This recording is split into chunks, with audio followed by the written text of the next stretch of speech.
Hola, muy buenas noches a todos. Muchísimas gracias por unirse. Nos vamos a estar dando un par de minutos para la gente que se nos pueda unir, ¿ok?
Hola, ¿qué tal? Muy buenas noches a todos los presentes. Muchísimas gracias por estar aquí con nosotros.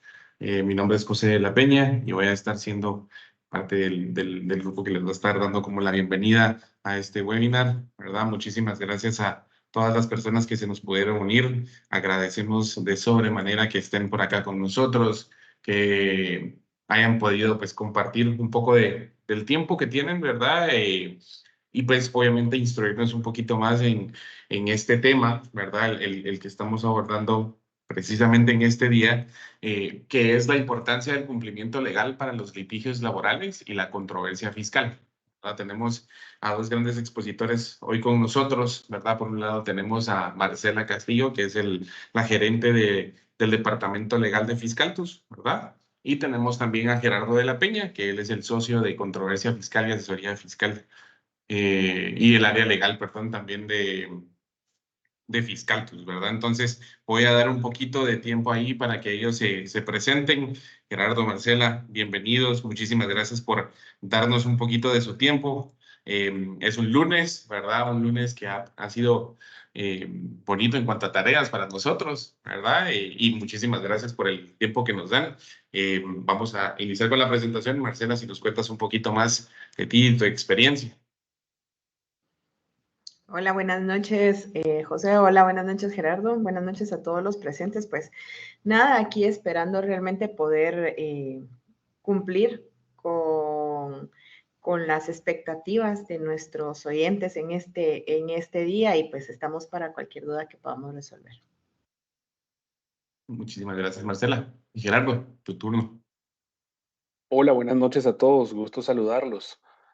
Sabemos que las horas pues ya no nos ayuda mucho y que es al final del día, pero hemos dedicado un espacio, ¿verdad? Vamos a tratar de ser lo más concretos posibles y eso pues no quiere decir que ustedes no vayan a hacer preguntas, que seguramente las van a ver, ¿verdad?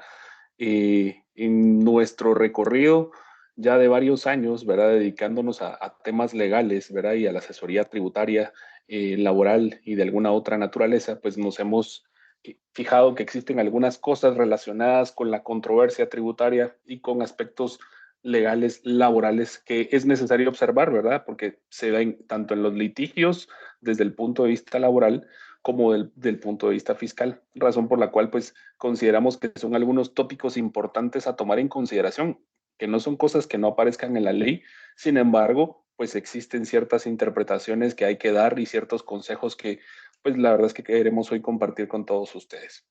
Aunado a eso también vamos a hablar del tema relacionado con el criterio institucional 3-2023 de la Superintendencia de Administración Tributaria, ¿verdad? Vamos a dar también algunos consejos y el contexto general de este tema. Y por favor, les ruego, si tienen alguna pregunta, alguna duda, pues habrá un espacio hacia el final para poder realizar todas estas dudas, ¿verdad? Así que muchas gracias, José, por favor, adelante con la presentación. Muchísimas gracias. Solo una pausa publicitaria. Los invitamos a todos que se vayan a seguirnos a redes sociales, ¿verdad? Aparecemos como Fiscaltus en la mayoría de nuestras páginas. Se los dejo ahí para que tomen el screenshot y vayan despuesito de esta interesante presentación que pues nos tienen, esta exposición. Estamos para servirles en cuanto a todo este tema, ¿verdad? Legal, fiscal y financiero. Con mucho gusto pueden también meterse en la página que tenemos nosotros, que es soyfiscaltus.com. Ahí encontrarán un poquito más de la información de todos los servicios que nosotros ofrecemos a todos nuestros clientes, ¿verdad? Entonces, sin más preámbulos, les doy el piso, les iba a decir, ¿verdad? Les doy la palabra a los dos para que nos guíen a través de esta presentación y exposición que ustedes acaban de hacer. Pues como bien les decía antes, ¿cuál es el objetivo de este taller? El objetivo de esta disertación, si la podemos llamar de alguna forma, es darles algunos consejos, algunos tips que les pueden servir tanto para el desempeño en las empresas donde puedan trabajar como para aplicarlas en su negocio, ¿verdad? Son algunas cosas que nosotros hemos observado. No queremos llenar esto de N cantidad de aspectos a comentar, ¿verdad? Porque sí, los hay y los hay en demasía. Sin embargo, creemos que es importante centrarnos en aquellos que son realmente importantes y relevantes y que no necesariamente les ponemos atención en el día a día, ¿verdad? Son cosas simples, bastante sencillas, pero que tienen una implicación directa, como bien les decía antes, en los temas legales y específicamente en los temas fiscales y en los temas laborales, ¿verdad? Así que sin más preámbulos, si me ayudas con la siguiente presentación, por favor.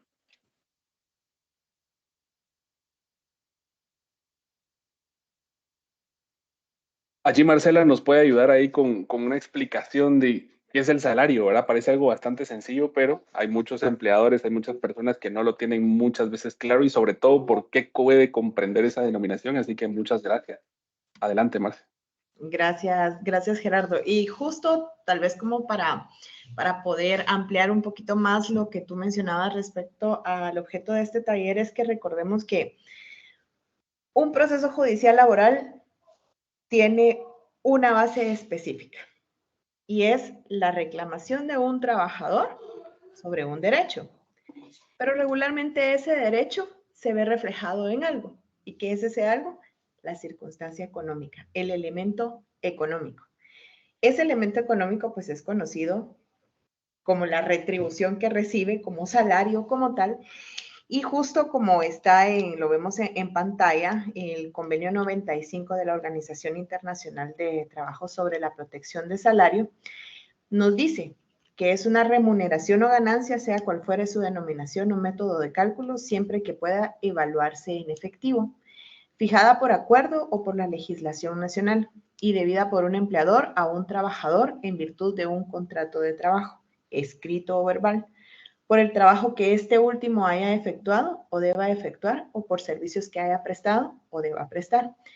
Probablemente no todos estamos familiarizados justo con el convenio 95 ni con todas las disposiciones que en materia laboral existen que son internacionales.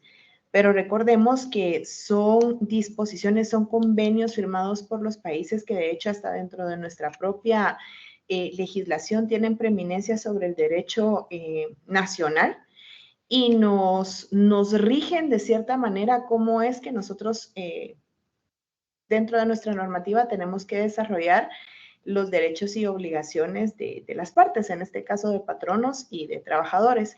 Justo por eso esta misma forma de descripción la vamos a encontrar en varios de los cuerpos normativos que actualmente tenemos y que se relacionan justo con el trabajo. No sé, Fernando, si me haces el favor de pasar de diapositiva. El artículo 88 del Código de Trabajo, muy similar a lo que estamos viendo con el convenio 95, nos dice que el salario o sueldo es la retribución que el patrono debe pagar al trabajador en virtud del cumplimiento de trabajo o de la relación de trabajo vigente entre ambos. Salvo las excepciones legales, todo servicio prestado por un trabajador a su respectivo patrono debe ser remunerado por este. Básicamente es eso, lo que yo le voy a dar al trabajador por él estar desarrollando la actividad para la cual fue contratado. Y recordemos que las formas de contrataciones pueden ser escritas o verbales, ¿verdad? Entonces, desde el momento en que perfecciono la relación, al imponer una tarea por la cual estoy fijando un valor, desde ahí estamos creando una relación laboral. Y justo por eso viene pues nuestra siguiente parte de ya los aspectos netamente fiscales del salario y de la remuneración global económica que se le da a un trabajador. No sé, Fernando, si me puedes hacer el favor de la siguiente diapositiva. Ok. ¿Sigo, Gerardo, o quieres abordarlo tú? Oh, si quieres, muchas gracias ahí por darme la intervención, Marcela. A ver, el tema básicamente se empieza a complicar desde que podemos entender que el derecho debe entenderse como aspectos armónicos, ¿verdad? Que debiesen comunicarse sin ningún grado de incompatibilidad. Lamentablemente, el derecho, pues, al final termina siendo creado por seres humanos y eso lo hace imperfecto, ¿verdad? Sujeto a mejora. Y esa es la explicación fundamental de por qué no todo dentro del ordenamiento jurídico necesariamente casa perfectamente y tenemos, por ejemplo, una ley de actualización tributaria, ¿verdad? Que nos establece qué debe entenderse por impuesto sobre la renta, ¿verdad? Y que básicamente es todo lo que ingresa a favor de personas individuales, jurídicas, entes o patrimonios, ¿verdad? Ya sea nacionales o extranjeros, residentes o no, cada vez que se producen rentas grabadas, ¿verdad? Y esto no pretende ser una charla sobre qué se pueda considerar hecho generador o no, ¿verdad? Que es una renta exenta, que es una renta afecta o una renta no afecta al impuesto sobre la renta. Sin embargo, allí es donde empatan con algunos temas laborales que, pues hay que decirlo, nuestro código de trabajo pues ya tiene unos buenos años, obedece al año de 1945, lo que hace que muchas de las cosas que están allí plasmadas pues ya han sido en buena parte desarrolladas y superadas por lo que nosotros tenemos, por una realidad jurídica que 70 años después pues es mucho más dinámica y mucho más cambiante, ¿verdad? Si me puedes ayudar, Fer, con la siguiente. Allí tal vez lo que tenemos es el primer caso, ¿verdad? Y básicamente lo amparamos en el artículo 21 de la Ley de Actualización Tributaria, donde nos señalan qué se consideran costos o gastos que sean deducibles, ¿verdad? Y tal vez la expresión que todos tenemos presentes cuando hablamos de este tipo de cosas es que el costo o el gasto debe ser útil, necesario, pertinente o indispensable. En una de esas cuatro categorías debe encajar ese costo o ese gasto. Y en el primer caso, que tiene una connotación específicamente laboral, ¿verdad? Lo que señala la normativa es que está sujeto a ser tomado como gasto deducible todos los sueldos, salarios, aguinaldos, bonificaciones, comisiones, gratificaciones, dietas y otras remuneraciones en dinero, ¿verdad? Que el patrono le pague al trabajador, ¿verdad? Básicamente es cualquier cosa cabe dentro de eso, ¿verdad? Entonces, allí es muy simple poder determinar que de acuerdo con el convenio 95 de la OIT, cualquier cosa que se le pague al trabajador básicamente es salario y cualquier salario es deducible del impuesto sobre la renta. Pero tiene algunas acotaciones que para efectos tributarios es importante poder determinar. Y aquí es donde es necesario y de vital importancia contar con una buena asesoría e ir a revisar qué es lo que hemos estado haciendo nosotros hacia lo interno en las compañías para saber si lo que estamos haciendo está bien o no. Esta es una norma que hace poco la discutíamos, ¿verdad? Con algunos colegas y no le ponemos mucha atención. O sea, el segundo párrafo establece, ¿verdad?, que la deducción máxima pagada por el concepto de sueldos a los socios, a consejeros de sociedades civiles y mercantiles, a los cónyuges, así como a cualquier pariente dentro de los grados de ley, se limita al 10% anual, ¿verdad? Eso básicamente hace que si una persona que encaje y que cumpla con la condición de ser colaborador tiene esos efectos, para efectos de su salario, para efectos laborales, pues yo tengo que seguir cumpliendo con todo lo que eso representa. Entiéndase, por ejemplo, que algún pariente trabaje en la empresa que podamos tener para efectos claros, específicos, dentro de los 4 grados de ley, ¿verdad? Dentro de los grados de ley contamos, y eso es algo del derecho civil, ¿verdad? Que tenemos que extrapolar porque es una norma que allí utilizamos. Si yo, por ejemplo, tengo a un hermano trabajando en mi compañía, una hermana, y esa relación hace que encaje dentro de esa norma y que ese gasto, pese a que yo tengo que cumplir como patrono con el pago de todas las prestaciones que me corresponden de conformidad con la ley, solo puedo tomar el 10% de lo que le pague anualmente, ¿verdad? Esto es algo fundamental, ¿verdad? Que casi nadie toma en consideración al momento de pagar salarios.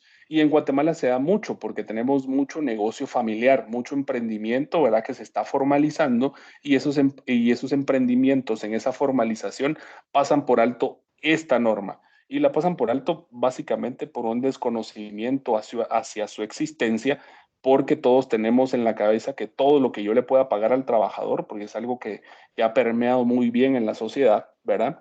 De que todo lo que le paguemos al trabajador es salario, ¿verdad? Pero ese porcentaje del 10% es lo único que yo tengo derecho a deducir anualmente, aunque esté cumpliendo con el pago de la remuneración como de conformidad con lo que señala la ley. Aquí podríamos entrar a un tema de si esto es justo o no es justo. Y allí creo que el legislador sabiamente reconoció que esto podía ser una forma de poder rebajar y erosionar la base imponible y por eso limita a través de la imposición de un porcentaje al pago de los salarios, ¿verdad? Nosotros llegamos a la conclusión en ese momento cuando lo conversamos, pues que es lógico, es procedente y hasta donde tenemos conocimiento, hasta la fecha no ha sido objeto de ninguna impugnación respecto a la constitucionalidad de la norma, precisamente porque es algo que todos aceptamos como viable y como lógico y como procedente, ¿verdad? Y que es importante ponerle atención, ¿verdad? Muchas gracias, Fer. ¿Me puedes ayudar con la siguiente?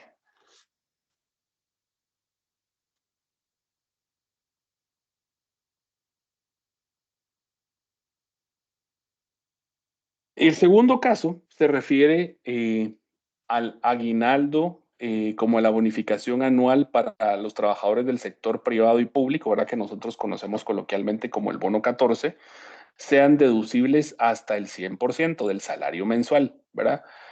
Marcela, tú en la práctica pues has tenido conocimiento de algunas compañías o de algunos patronos que paguen ese excedente de al 100%.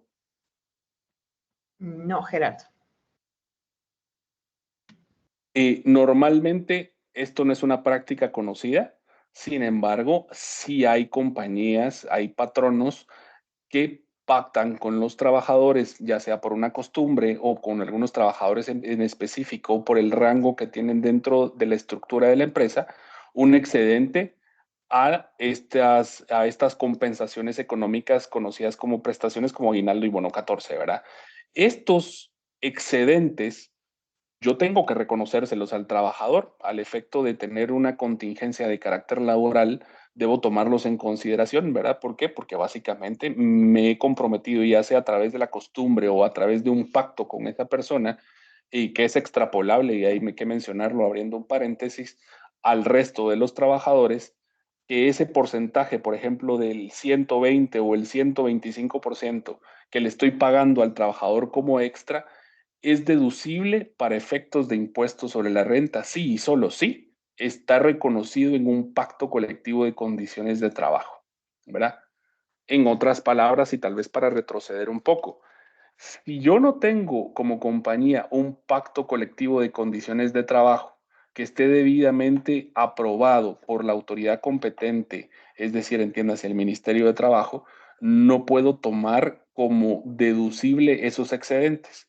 En un ejemplo, podría ser una persona que tiene un salario asignado de 10,000 quetzales, pero le pago el 125%, el excedente, ese 25%, es decir, esos 2,500 quetzales no son deducibles del impuesto sobre la renta.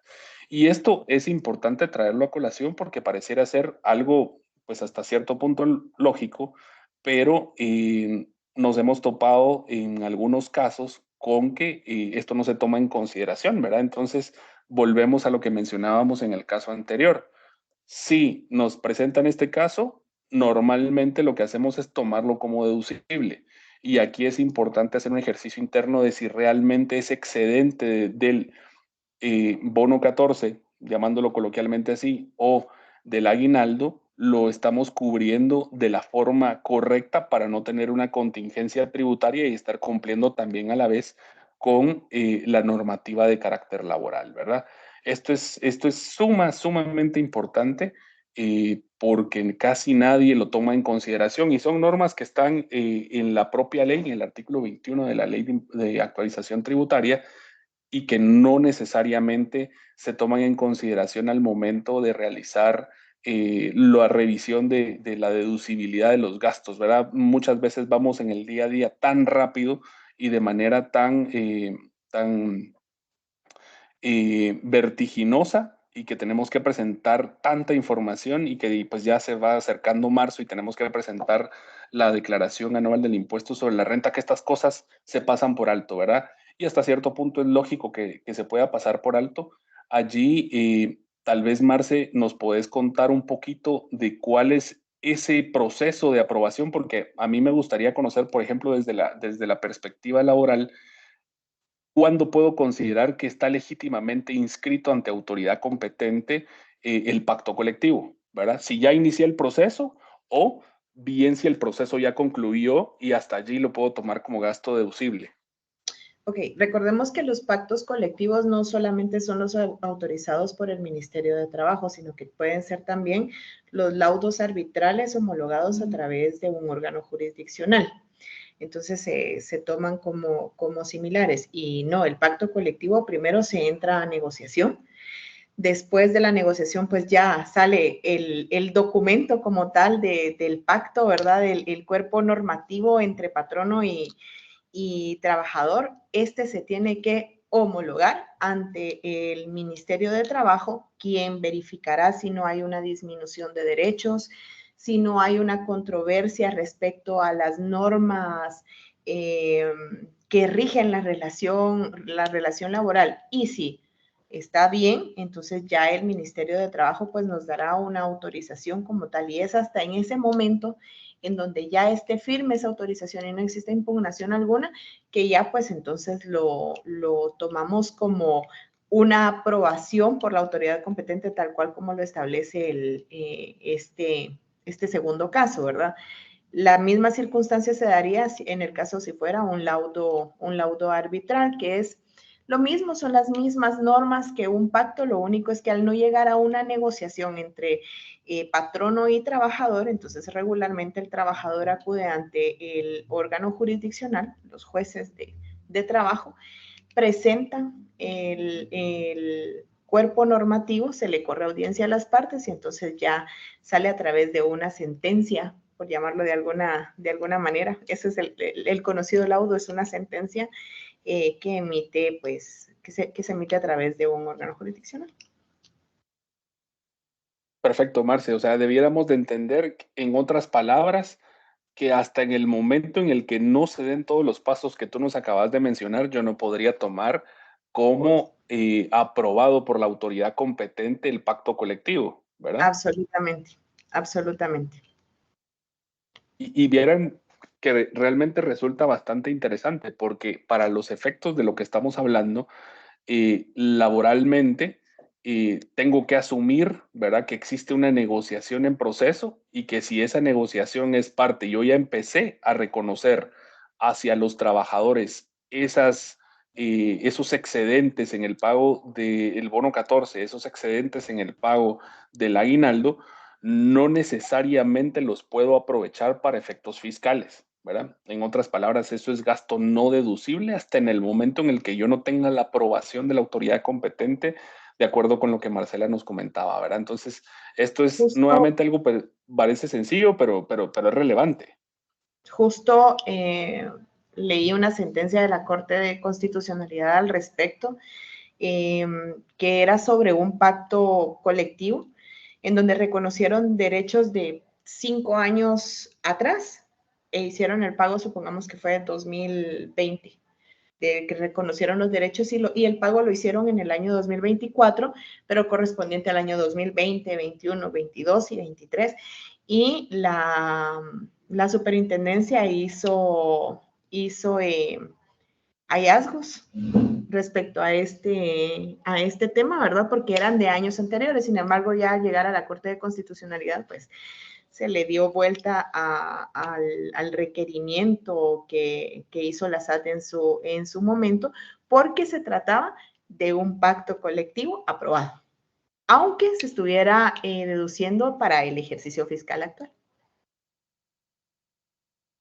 Súper, súper, muchísimas gracias. Y ese antecedente que comentas, pues básicamente lo que hace es que refrenda de alguna manera qué es lo que estamos utilizando, porque si partimos desde la perspectiva que tenemos un pacto colectivo debidamente aprobado, el gasto está básicamente blindado, ¿verdad? Por esos excedentes. Pero si no existe un pacto colectivo de esa suerte, resulta muy difícil poder defender un ajuste que pueda formular la administración tributaria, porque simplemente lo que nos va a pedir es muéstreme el documento, la constancia, ¿verdad?, en la cual obtuvo esa aprobación de parte del Ministerio de Trabajo. Y resulta ser que no se la podemos dar. Entonces, todo lo que hayamos registrado bajo estos conceptos como gasto no deducible, y me refiero allí a los excedentes, porque el 100% debiese estar cubierto sin que exista esa aprobación, todos esos excedentes que estemos pagando básicamente no podríamos tomarlos y tendríamos que asumir las consecuencias de ello, pues entiéndase como consecuencias el pago de la multa y el pago de los intereses resarcitorios necesarios, ¿verdad? Y que porque un caso de esta naturaleza tiene una probabilidad de ganarse, pues francamente remota, por no decir improbable, ¿verdad? Muchas gracias, Fer. ¿Me puedes ayudar con la siguiente?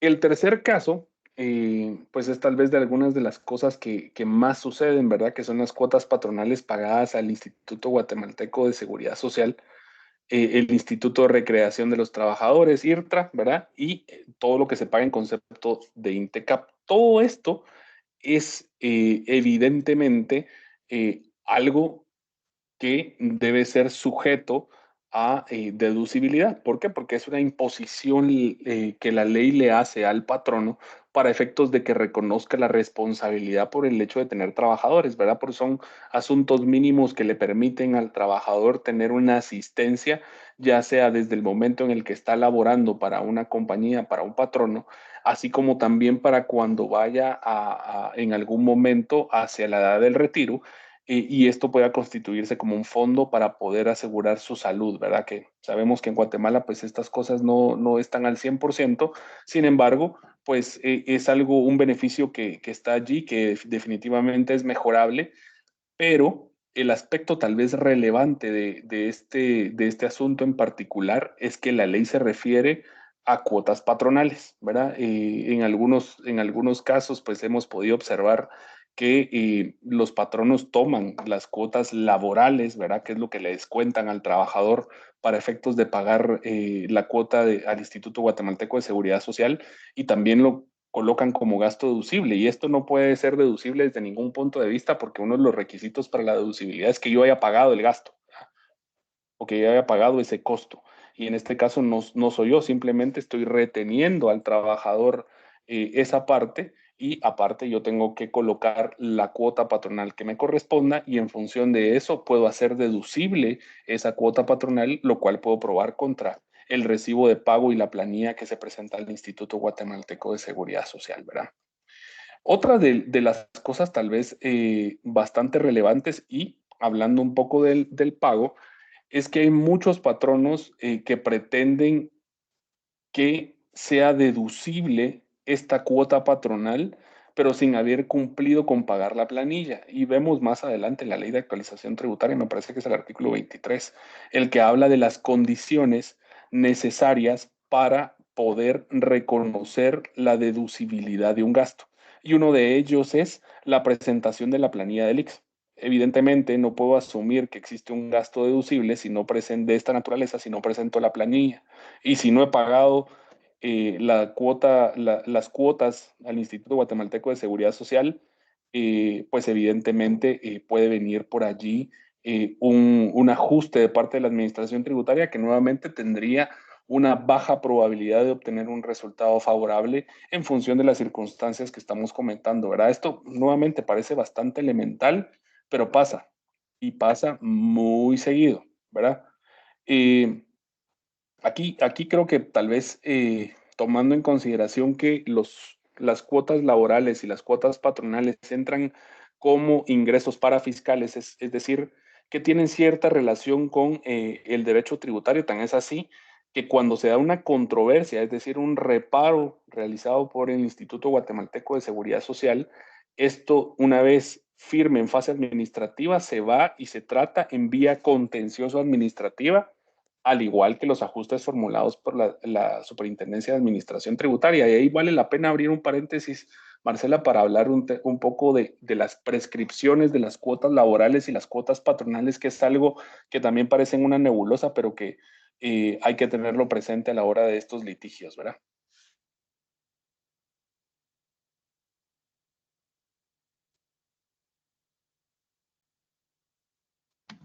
Perdón, no se activa mi micrófono. Dime, Gerardo. No, te decía que allí tal vez si nos podrías compartir un poquito de las consideraciones respecto a la prescripción, ¿verdad? De las cuotas laborales y las cuotas patronales que tienen un tratamiento distinto. Ok. 5 años respecto a la cuota patronal. Y si no mal recuerdo, para la cuota laboral es imprescriptible. Sí, así es.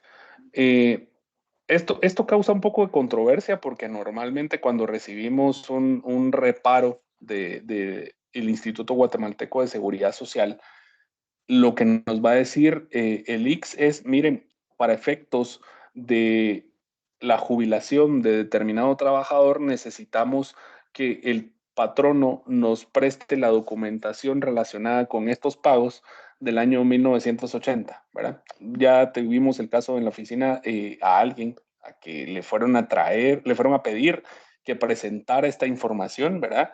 Y automáticamente el cliente dice, pero ¿cómo me vienen a pedir información de 1980? Estamos hablando que han pasado, en ese tiempo creo que estábamos en 2021, han pasado más de 40 años y yo no tengo ya esa papelería.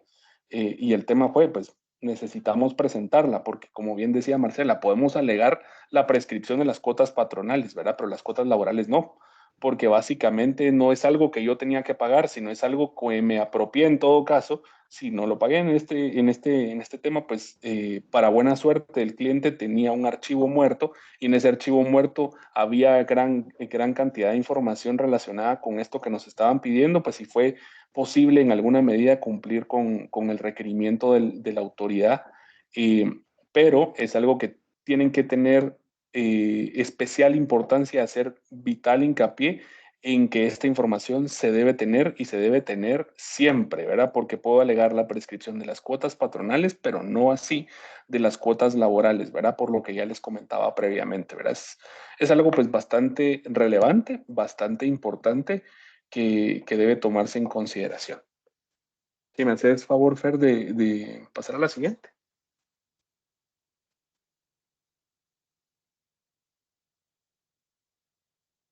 Este tal vez es un tema que no se aborda tanto y que son las asignaciones patronales por jubilaciones, las pensiones y las primas por planes de previsión social, ¿verdad? Aquí básicamente estamos hablando de planes de retiro, seguros médicos y planes colectivos de beneficio para trabajadores y para familias, ¿verdad?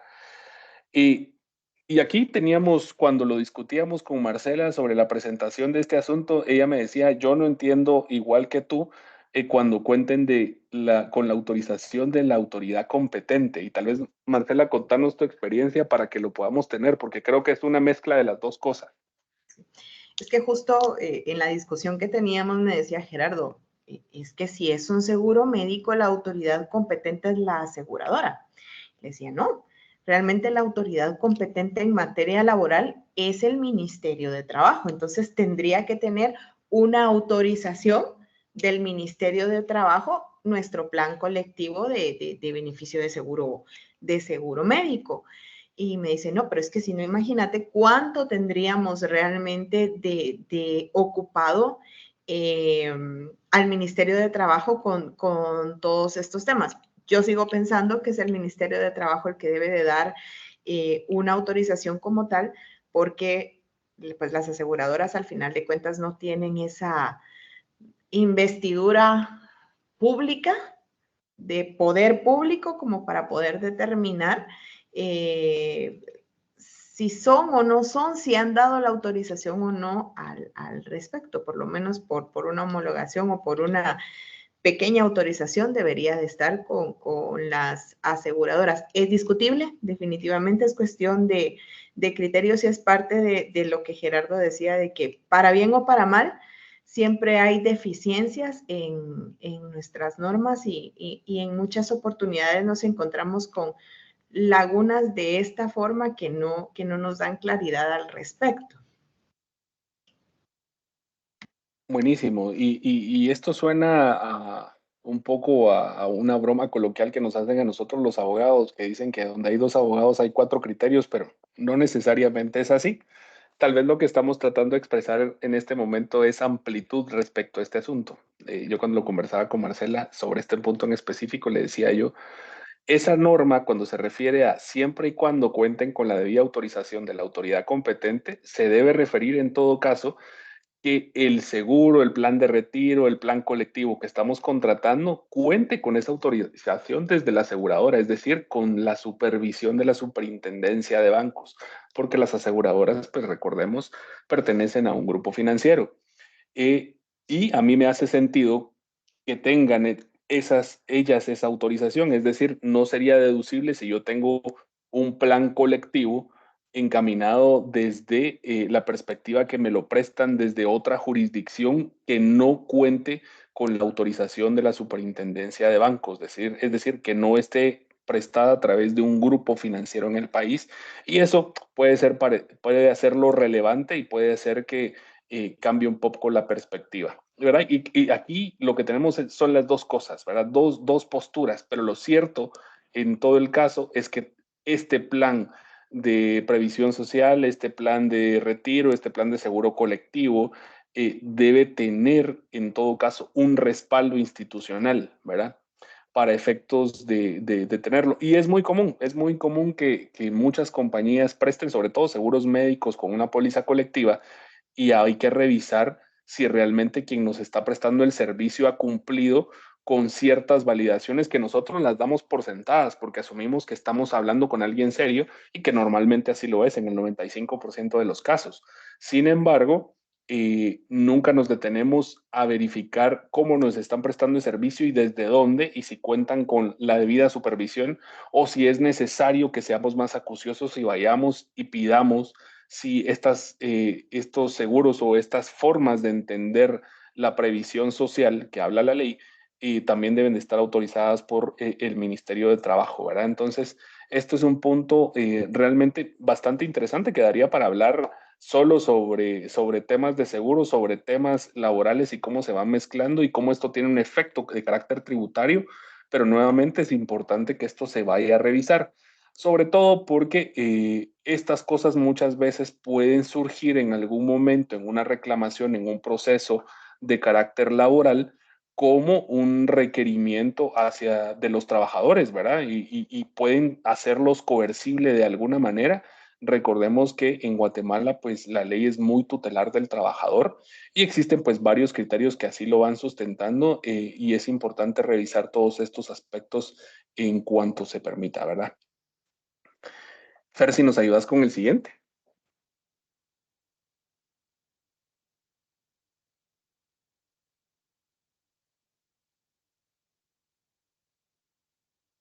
El quinto caso, pues básicamente lo que estamos hablando es de las indemnizaciones pagadas por terminación de la relación laboral, ¿verdad? Y aquí nos dan la ley básicamente dos alternativas. Una, ¿verdad? Que sea por efecto de la reserva que se constituye hasta el límite del 8.33%, ¿verdad? O bien que yo tenga algún techo máximo, ¿verdad? Reservado para eso. Si vamos por el tema de la reserva del 8.33%, la pregunta aquí del millón es, ¿qué estoy contemplando en esa reserva de indemnización? Recordemos allí, Marcela, ahí tal vez nos refrescas un poquito cómo se calcula el tema de la indemnización, qué debería entender yo por indemnización para efectos laborales.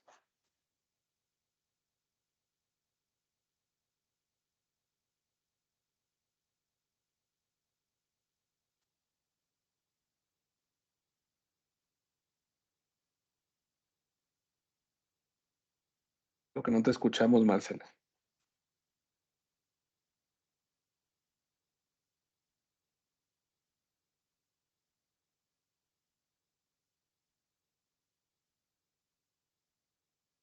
Perdonen, pero no sé qué está pasando con mi equipo.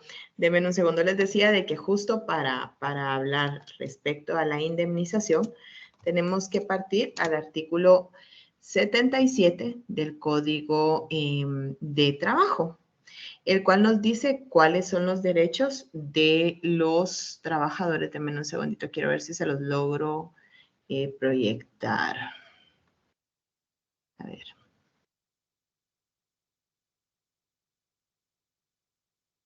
Ok.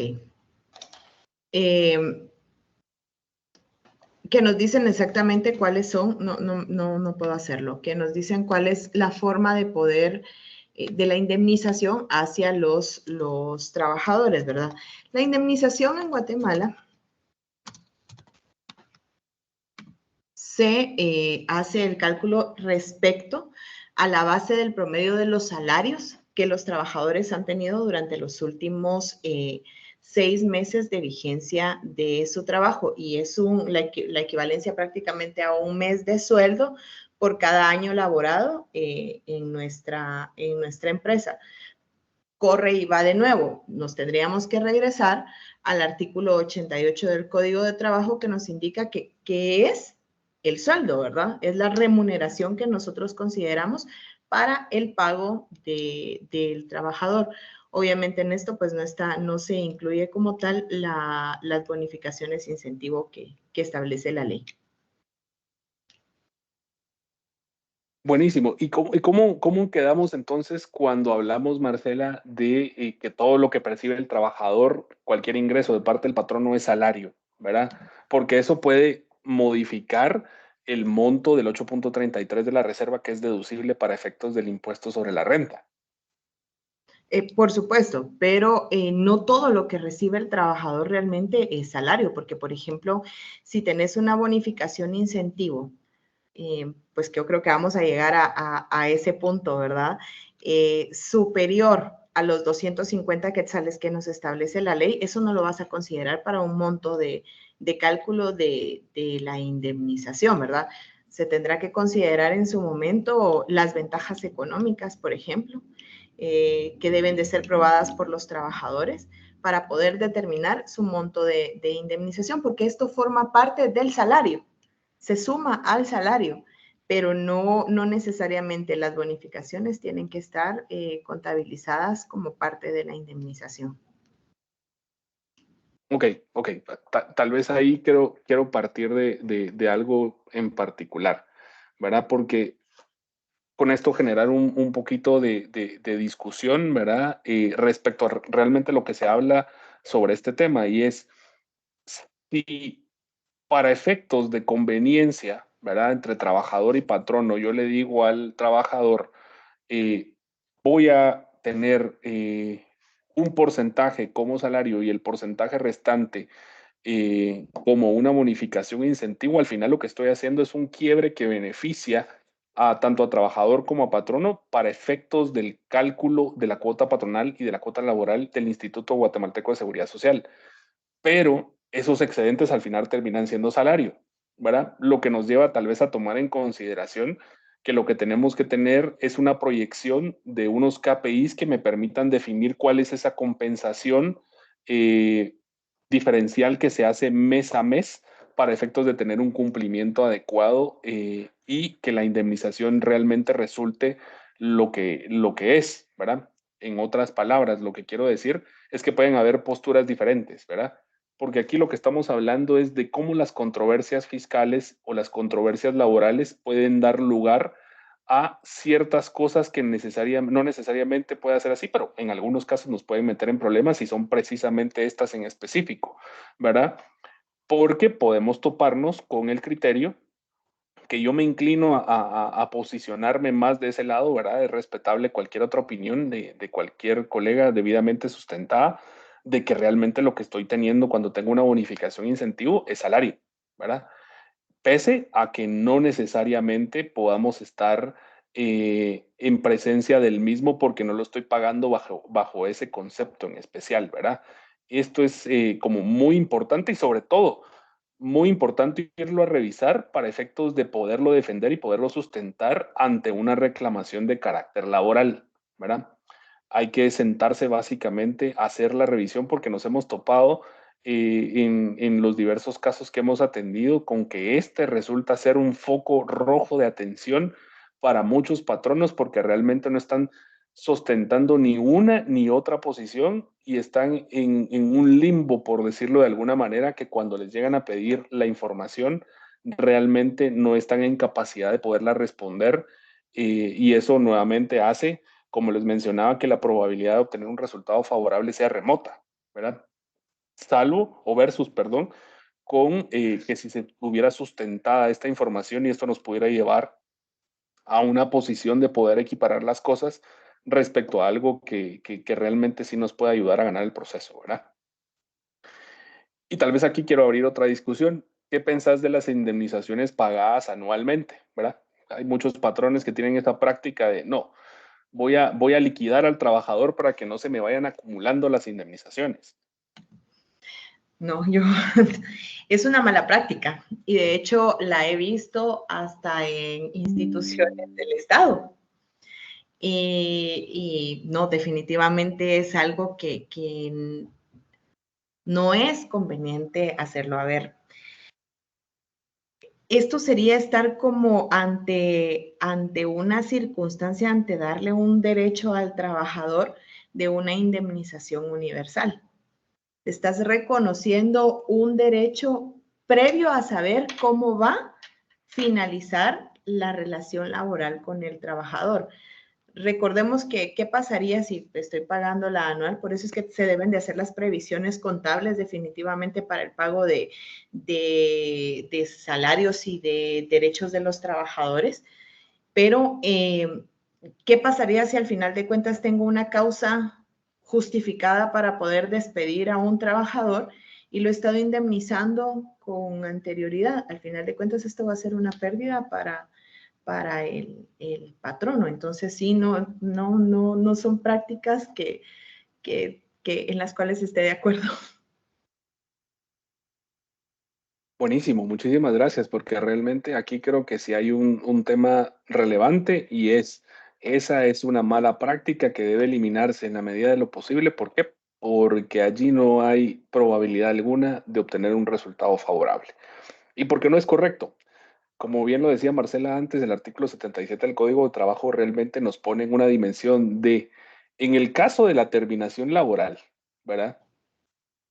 Por causa injustificada, el trabajador tiene derecho a percibir el equivalente a un salario por cada año de servicio. En términos muy coloquiales, es mientras consigue trabajo, el legislador previó que el patrón no lo debería apoyar de esa manera, ¿verdad? A manera de resarcir el daño por el tiempo que durara esta persona sin poder vincularse prestando sus servicios para otro patrón. Si yo lo que hago es anualmente no querer acumular las indemnizaciones, ¿verdad? Lo que tengo que hacer es una provisión, no pagarle al trabajador anualmente un equivalente a la indemnización, porque lo que estoy haciendo es dándole un bono, ¿verdad?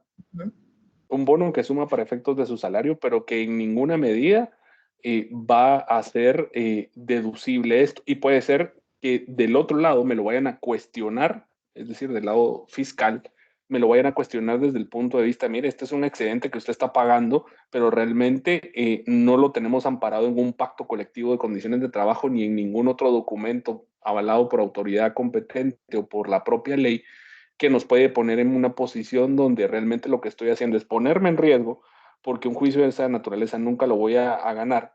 Y aparte de eso, lo que estoy haciendo es metiéndome en un problema tributario serio, ¿verdad? Entonces, nuevamente es algo a lo que tenemos que prestar especial atención y hacer mucho énfasis y hay que revisarlo nuevamente, ¿verdad? A ver si nos ayudas con el siguiente caso.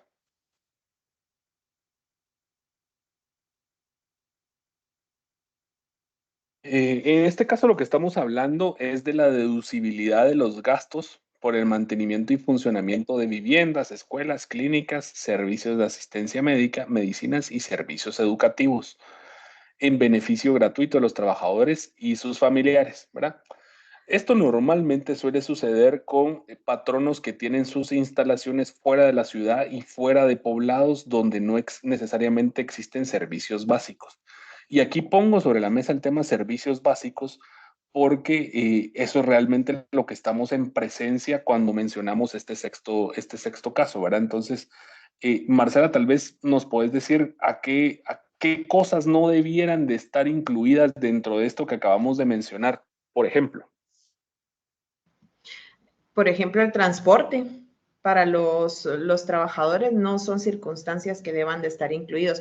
Estos son más como todos aquellos servicios que por el desarrollo de mi giro comercial necesito darle a mis trabajadores para que puedan desarrollar sus actividades de la mejor manera posible. Por eso se habla de viviendas, por ejemplo, tenemos una finca de palma y necesitamos llevar a los trabajadores in situ a trabajar, necesito desarrollar un espacio en donde puedan vivir.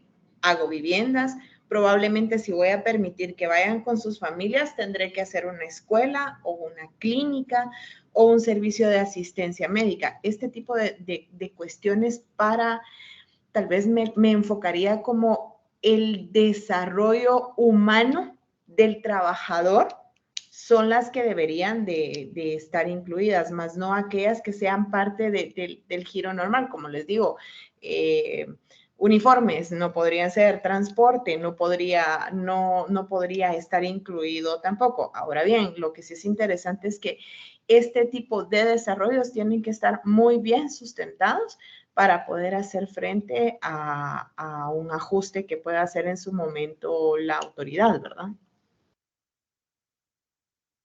Muchas gracias. A ver, aquí es importante tener en consideración varias cosas y todo parte desde la idea de que un patrón no puede tener la legítima intención de tener a sus trabajadores en las mejores condiciones posibles, ¿verdad? Y lamentablemente la ley no prevé que todos los gastos que se hagan en pro de esa idea o de esa concepción de negocio realmente puedan tomarse y rebajar así la base imponible para el pago del impuesto sobre la renta. ¿Y a qué me entiendo, a qué me refiero con ese tipo de cosas?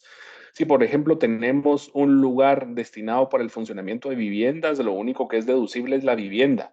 Pero si yo al trabajador le tengo cancha de tenis, cancha de básquetbol, piscina, spa, restaurantes, etcétera, eso realmente no está comprendido dentro de la deducibilidad del gasto porque no es esa la intención. La intención es suplir todo lo mínimo que por la lejanía de la ubicación de ese centro de producción, ¿verdad? Del patrono, no pueda prestar, no pueda obtener el trabajador por sí mismo. Pero si lo que estoy haciendo es creando un ambiente diferente para los trabajadores, eso lo tengo que entender como un beneficio y un beneficio que tengo que tirar a un gasto no deducible, que no es lo mismo decir que nosotros sugiramos que no se haga, al contrario, ¿verdad? Aplaudimos y fomentamos este tipo de prácticas. Sin embargo, pues tenemos que ser conscientes de decírselo a nuestros clientes, ¿verdad? Y por eso es que lo estamos expresando ahora acá, de que no en todos los casos los gastos pueden asociarse pese a que se hagan en beneficio de los trabajadores para obtener un mejor rendimiento tributario en el cuanto al pago de los impuestos, ¿verdad? Específicamente el impuesto sobre la renta. Sumaría tal vez, Gerardo, que para que quede de una manera diferente, hay un abismo de diferencia entre las garantías para el desarrollo humano del trabajador y la recreación del individuo, ¿verdad? Todo esto de hablar de todos esos aspectos recreacionales y deportivos que le podamos otorgar al trabajador no son parte de sus garantías mínimas para poder desarrollarse y para poder vivir y subsistir como ser humano, ¿verdad? Excelente, buenísimo, sí, sí, la verdad es que tenés mucha razón, hay que hacer esa separación y que normalmente esa separación no la tenemos clara, ¿verdad? Y nuevamente hacer hincapié, no sugerimos que no se hagan, sugerimos que seamos conscientes de que realmente no las podemos registrar como gastos deducibles en caso de que se lleguen a hacer, pero seguramente serán de beneficio para el patrono el tener contentos a los trabajadores en esas circunstancias si se cuentan con los medios suficientes para poderlo llevar a cabo, ¿verdad? Y estos eran los casos que nosotros tenemos para efectos de la vinculación entre temas laborales y temas fiscales. Por supuesto que esto da para muchísimo más tiempo, ¿verdad? Pero lo que queríamos dejar es como varios tópicos que pudiésemos tocar en algún momento y ahora vamos a pasar a otro aspecto que es el criterio institucional 3-2023, ¿verdad? Entonces, Fer, si nos haces favor con la siguiente.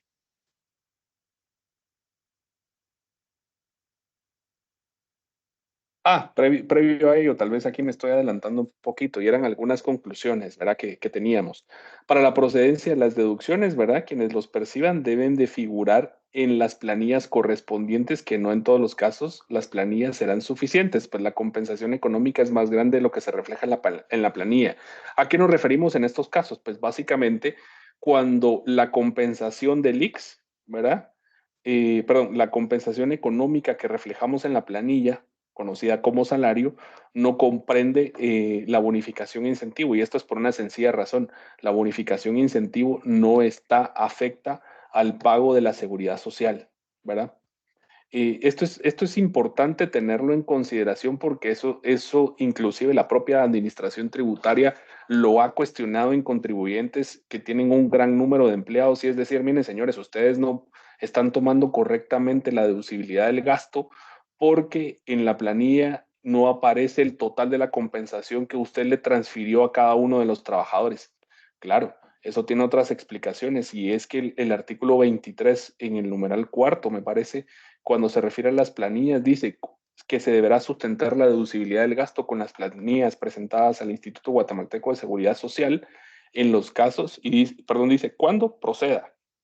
Esa sola expresión lo que hace es llevarnos a una dimensión de que no es solo necesariamente la planilla para efectos de registrar la deducibilidad del gasto, el soporte contable, sino aparte de eso también tenemos la boleta del pago a los trabajadores, la constancia de la transferencia y el libro de salarios, que lo que va a hacer es reflejar la cantidad que realmente se está pagando el trabajador y que legítimamente la podemos comprobar como ese pago. Otra cosa muy distinta en la discusión es que esa no esté afecta al pago de la cuota laboral y evidentemente la cuota patronal para la fijación o cálculo de las mismas dentro de la planilla del IX, ¿verdad? Y eso es algo muy importante. ¿Por qué? Porque podemos defenderlo, pero siempre y cuando los otros documentos lo hablen como deba ser, ¿verdad? ¿Qué es lo que sucede? Que muchas veces cuando vemos las boletas, y nos ha pasado en varios casos, que vemos las boletas de pago del instituto a los trabajadores más bien, y en esas boletas no aparece denominado como bonificación incentivo, sino como bonificación de verano, bonificación anual por aniversario de la compañía, y esas sí están afectas porque se entienden como salario y solo las puedo hacer deducibles si les apliqué la cuota laboral y la cuota patronal del Instituto Guatemalteco de Seguridad Social, ¿verdad? Eso es un aspecto sumamente relevante. Otra de las conclusiones es una distribución ecuánime entre el salario y la bonificación e incentivo. Puede ser de beneficio para trabajadores y patronos en materia de pago de cuotas patronales y laborales, pero no algo que esté desproporcionado. Y cuando me refiero a que esté desproporcionado, en algunas ocasiones, pues sí, nos ha tocado ver la bonificación e incentivo al 90% y el 10% es la compensación económica en concepto de salario, ¿verdad? Y esas cosas pues realmente no son sostenibles. Los podríamos decir que hasta es una especie de simulación pese a la existencia de un contrato y pese a la existencia de una relación de carácter laboral, ¿verdad? Y luego también tenemos el caso de la bonificación incentivo mayor a 250 quetzales. No funciona en los casos en que se paga el salario mínimo, es decir, no puedo pretender pagar menos del salario mínimo y decir, por ejemplo, son 1.500 quetzales de salario y la diferencia es bonificación e incentivo. No, el salario mínimo es el que es, ¿verdad? Y debe pagarse como tal, en concepto de salario. Si una persona pues tiene un ingreso más alto que eso, pues podemos hacer una distribución en función de la bonificación, incentivo y del salario, pero teniendo en consideración que esto debe estar sujeto al cumplimiento de metas que son realmente las que reflejan una compensación acorde a lo que hemos estado hablando, que nos pone en cumplimiento de la normativa laboral y en cumplimiento de la normativa fiscal. Si no estamos en presencia de todos esos elementos, es decir, de una boleta que comprenda que se está pagando bonificación e incentivo, un libro de salarios debidamente llevado, una política de compensaciones, entiéndase KPIs, que realmente reflejen esto y una distribución adecuada entre salario y bonificación e incentivo, tenemos problemas, ¿verdad? Y esto debe ser revisado para efectos de mitigar cualquier controversia, tanto legal como tributaria. También debe verificarse la existencia de la compensación como bonificación e incentivo sea realmente lo que es, ¿verdad? Pues puede ser cualquier otra compensación afecta al ISR, lo que les decía antes. Aquí estaríamos hablando de una compensación como un bono de verano, como un bono anual que se paga a los trabajadores, distinta de las prestaciones de ley, porque no le estamos denominando como es bonificación e incentivo, ¿verdad? Y eso hace que entremos en un incumplimiento porque no estamos aplicando el ISR a ese salario y no estamos pagando al IX, ¿verdad? Lo que corresponde en función de que sigue siendo salario y debería estar amparado en una planilla, ¿verdad? Esto es el resumen de lo que hemos venido hablando, ¿verdad? De lo que presentamos previamente, de las consideraciones que tenemos al respecto, ¿verdad? Si me haces favor con la siguiente, Fer.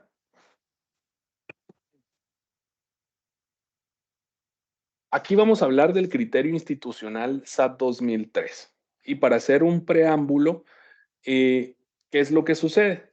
Hay muchas facturas emitidas a favor del arrendante, ¿verdad? En una relación de un contrato de arrendamiento. Básicamente debemos de entender que existen dos o tres personas, ¿verdad? Y dos son relevantes para efecto de este criterio. Las tres personas son el arrendante, el arrendatario y tenemos al fiador. Para efectos tributarios vamos a obviar al fiador, ¿verdad? Pero vamos a asumir que existe el arrendante y el arrendatario, ¿verdad? En el caso, a lo que se refiere aquí es todas las facturas, entiéndase por servicio de energía eléctrica, servicio de agua, servicios telefónicos, internet, servicios de mantenimiento, etcétera, están a nombre de el arrendante, ¿verdad? Y el arrendatario, pues, tiene la obligación contractual de asumir todos esos gastos, pues es él quien está haciendo uso del bien inmueble. ¿A qué impuestos aplica básicamente o qué comprende este criterio institucional? El ISR y el IVA, ¿verdad? Sus condiciones de aplicabilidad, ¿verdad? Dice, para efectos del ISR, que sea nuevamente útil, necesario, pertinente o indispensable. Cualquiera de las cuatro, no son las cuatro, sino cualquiera de esas cuatro. Para conservar la fuente generadora de rentas grabadas. Eso quiere decir, en otras palabras, a lo que me dedico y lo que me genera ingresos, ¿verdad? Y para efectos del IVA que tengan relación con el proceso productivo, el proceso económico y el de comercialización internacional. Esto es decir, nuevamente, a lo que me dedico y a lo que me lleva a pedir la procedencia de ese crédito para efectos de devolución, que es los gastos que hago para poder exportar, ¿verdad? Entonces, esos son dos aspectos que cubren los efectos del ISR y del IVA para efectos de este criterio institucional 3-2023. ¿Y me ayudas con la siguiente, Fer?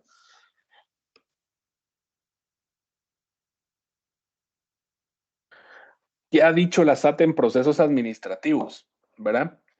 En los procesos administrativos, SAT suele ser un poco más rigurosa, digámoslo de alguna manera, y que lo que señala es que es un requisito insubsanable, aun y cuando el contrato de arrendamiento señala que es el arrendatario quien tiene que pagar por estos servicios. Pero hasta antes de la existencia de este criterio institucional, y en algunos casos con posterioridad que ya habían avanzado, lo que dice SAT es, mire, lamentablemente, aunque usted tenga el contrato y el contrato señale que usted es el que tiene que pagar como arrendatario estos servicios, lamentablemente las facturas aparecen a nombre del arrendatario y por lo tanto yo no le puedo reconocer ni el gasto ni el crédito fiscal, ni para efectos de la procedencia para su compensación, ni para efectos de devolución menos, ¿verdad?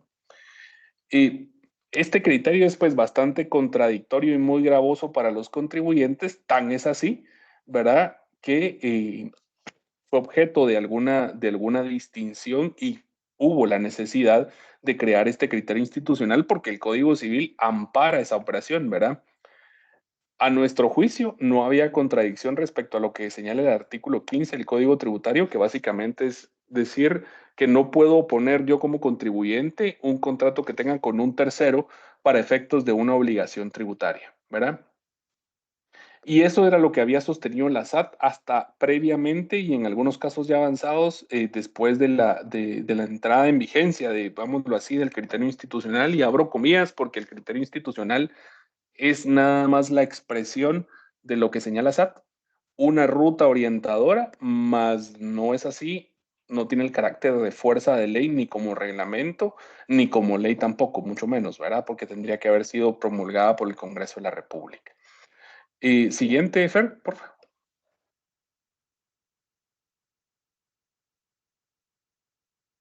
¿Qué tiene que cumplir para efectos del IVA? Dice el criterio institucional esta transacción. Y pues básicamente los que encontramos en la normativa, y a eso me refiero, en la ley del impuesto al valor agregado. Que los bienes o servicios formen parte de los productos o actividades necesarias para la comercialización del contribuyente, ¿verdad? Que los bienes o servicios se incorporen al servicio a las actividades necesarias y que cumpla con lo preceptuado en el artículo 18, ¿verdad? Y que es básicamente que se encuentre respaldado con factura. Es decir, si tenemos un recibo de mantenimiento, ese recibo de mantenimiento normalmente no vamos a poder pedir la devolución del crédito fiscal. Que se indique concretamente el servicio recibido. Hay decenas y miles, me atrevería a decir, de casos del artículo 18, literal C, de la ley del impuesto al valor agregado, que en algunos casos la administración tributaria tiene razón, en otros no, porque la norma señala que se deben de señalar concretamente el servicio que se recibió o detallar el producto recibido. Y aquí a lo que nos referimos es servicio de energía eléctrica, por ejemplo, en la dirección tiene que reflejar el bien inmueble, ¿verdad? Servicio de mantenimiento de la casa número 1 del condominio tal que se encuentra ubicado en tal lugar, ¿verdad? Mientras más específico sea, es mejor para efectos de poder aprovechar, pedir el crédito fiscal para compensarlo y para efectos de devolución.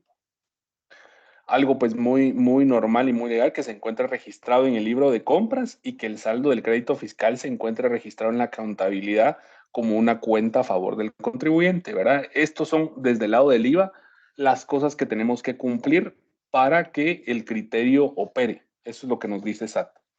En la siguiente lo que vamos a ver es para efectos del impuesto sobre la renta. Fer, ¿nos puedes ayudar?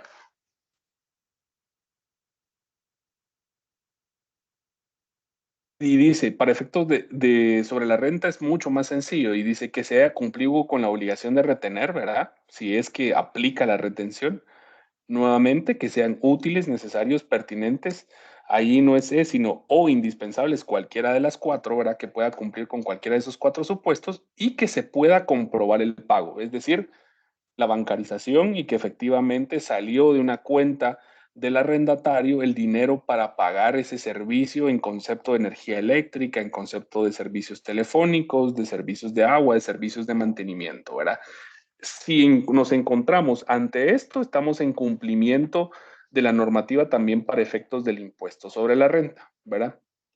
Para hacerlo de manera integral tenemos que cumplir con los que les mencionaba en la diapositiva anterior y con estos para efectos de hacerlo de conformidad con lo que la administración tributaria va a tener, por cierto, y desde, digámoslo de manera muy clara y en pocas palabras, desde donde no nos va a molestar si tenemos todas estas o cumplimos con todos estos requisitos. Fer, ¿nos ayudas con la siguiente?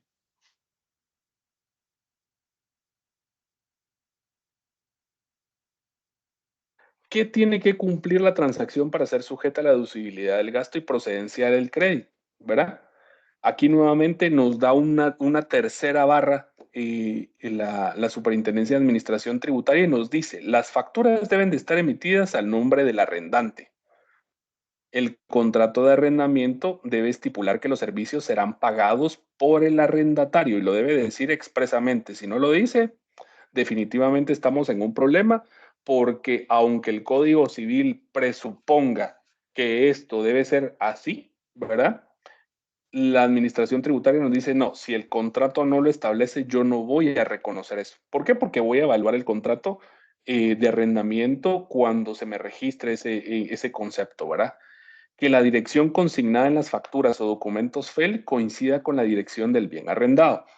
Y aquí voy a hacer hincapié en algo muy particular y en algo que hay que revisar, porque puede a veces ser el mismo bien inmueble, pero la dirección que aparece en el registro en el recibo de energía eléctrica, la que aparece en el servicio de agua y la que aparece en el servicio telefónico de internet son totalmente diferentes, por una razón de nomenclatura, ¿verdad?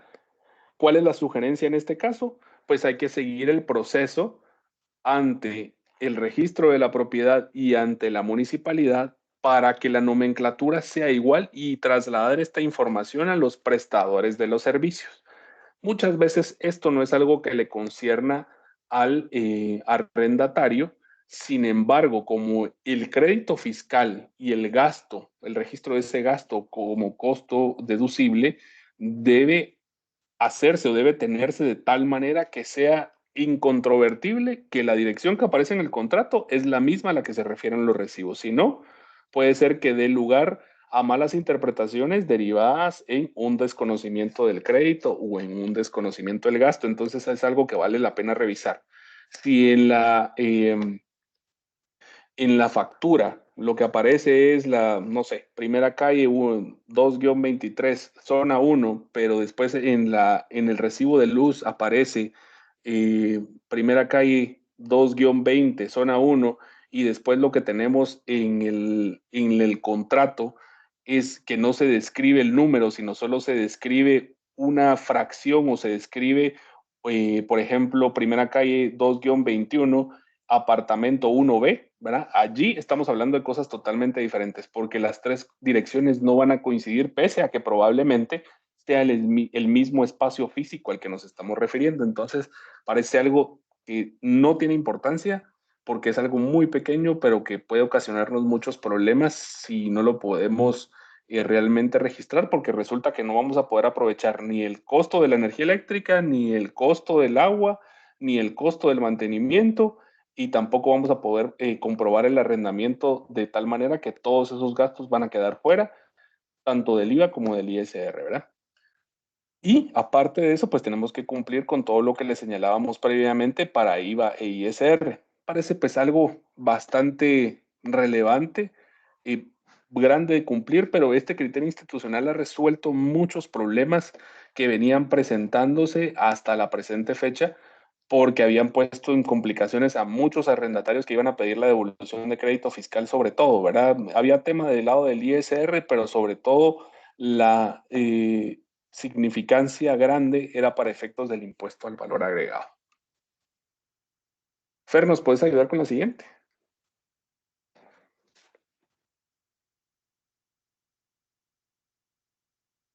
¿Qué no resuelve el criterio institucional? El subarrendamiento. Ahí Marcela tal vez nos puede comentar cuándo recomendamos el subarrendamiento. Nuestra recomendación secreta. No, bueno, a ver, cuando son entidades,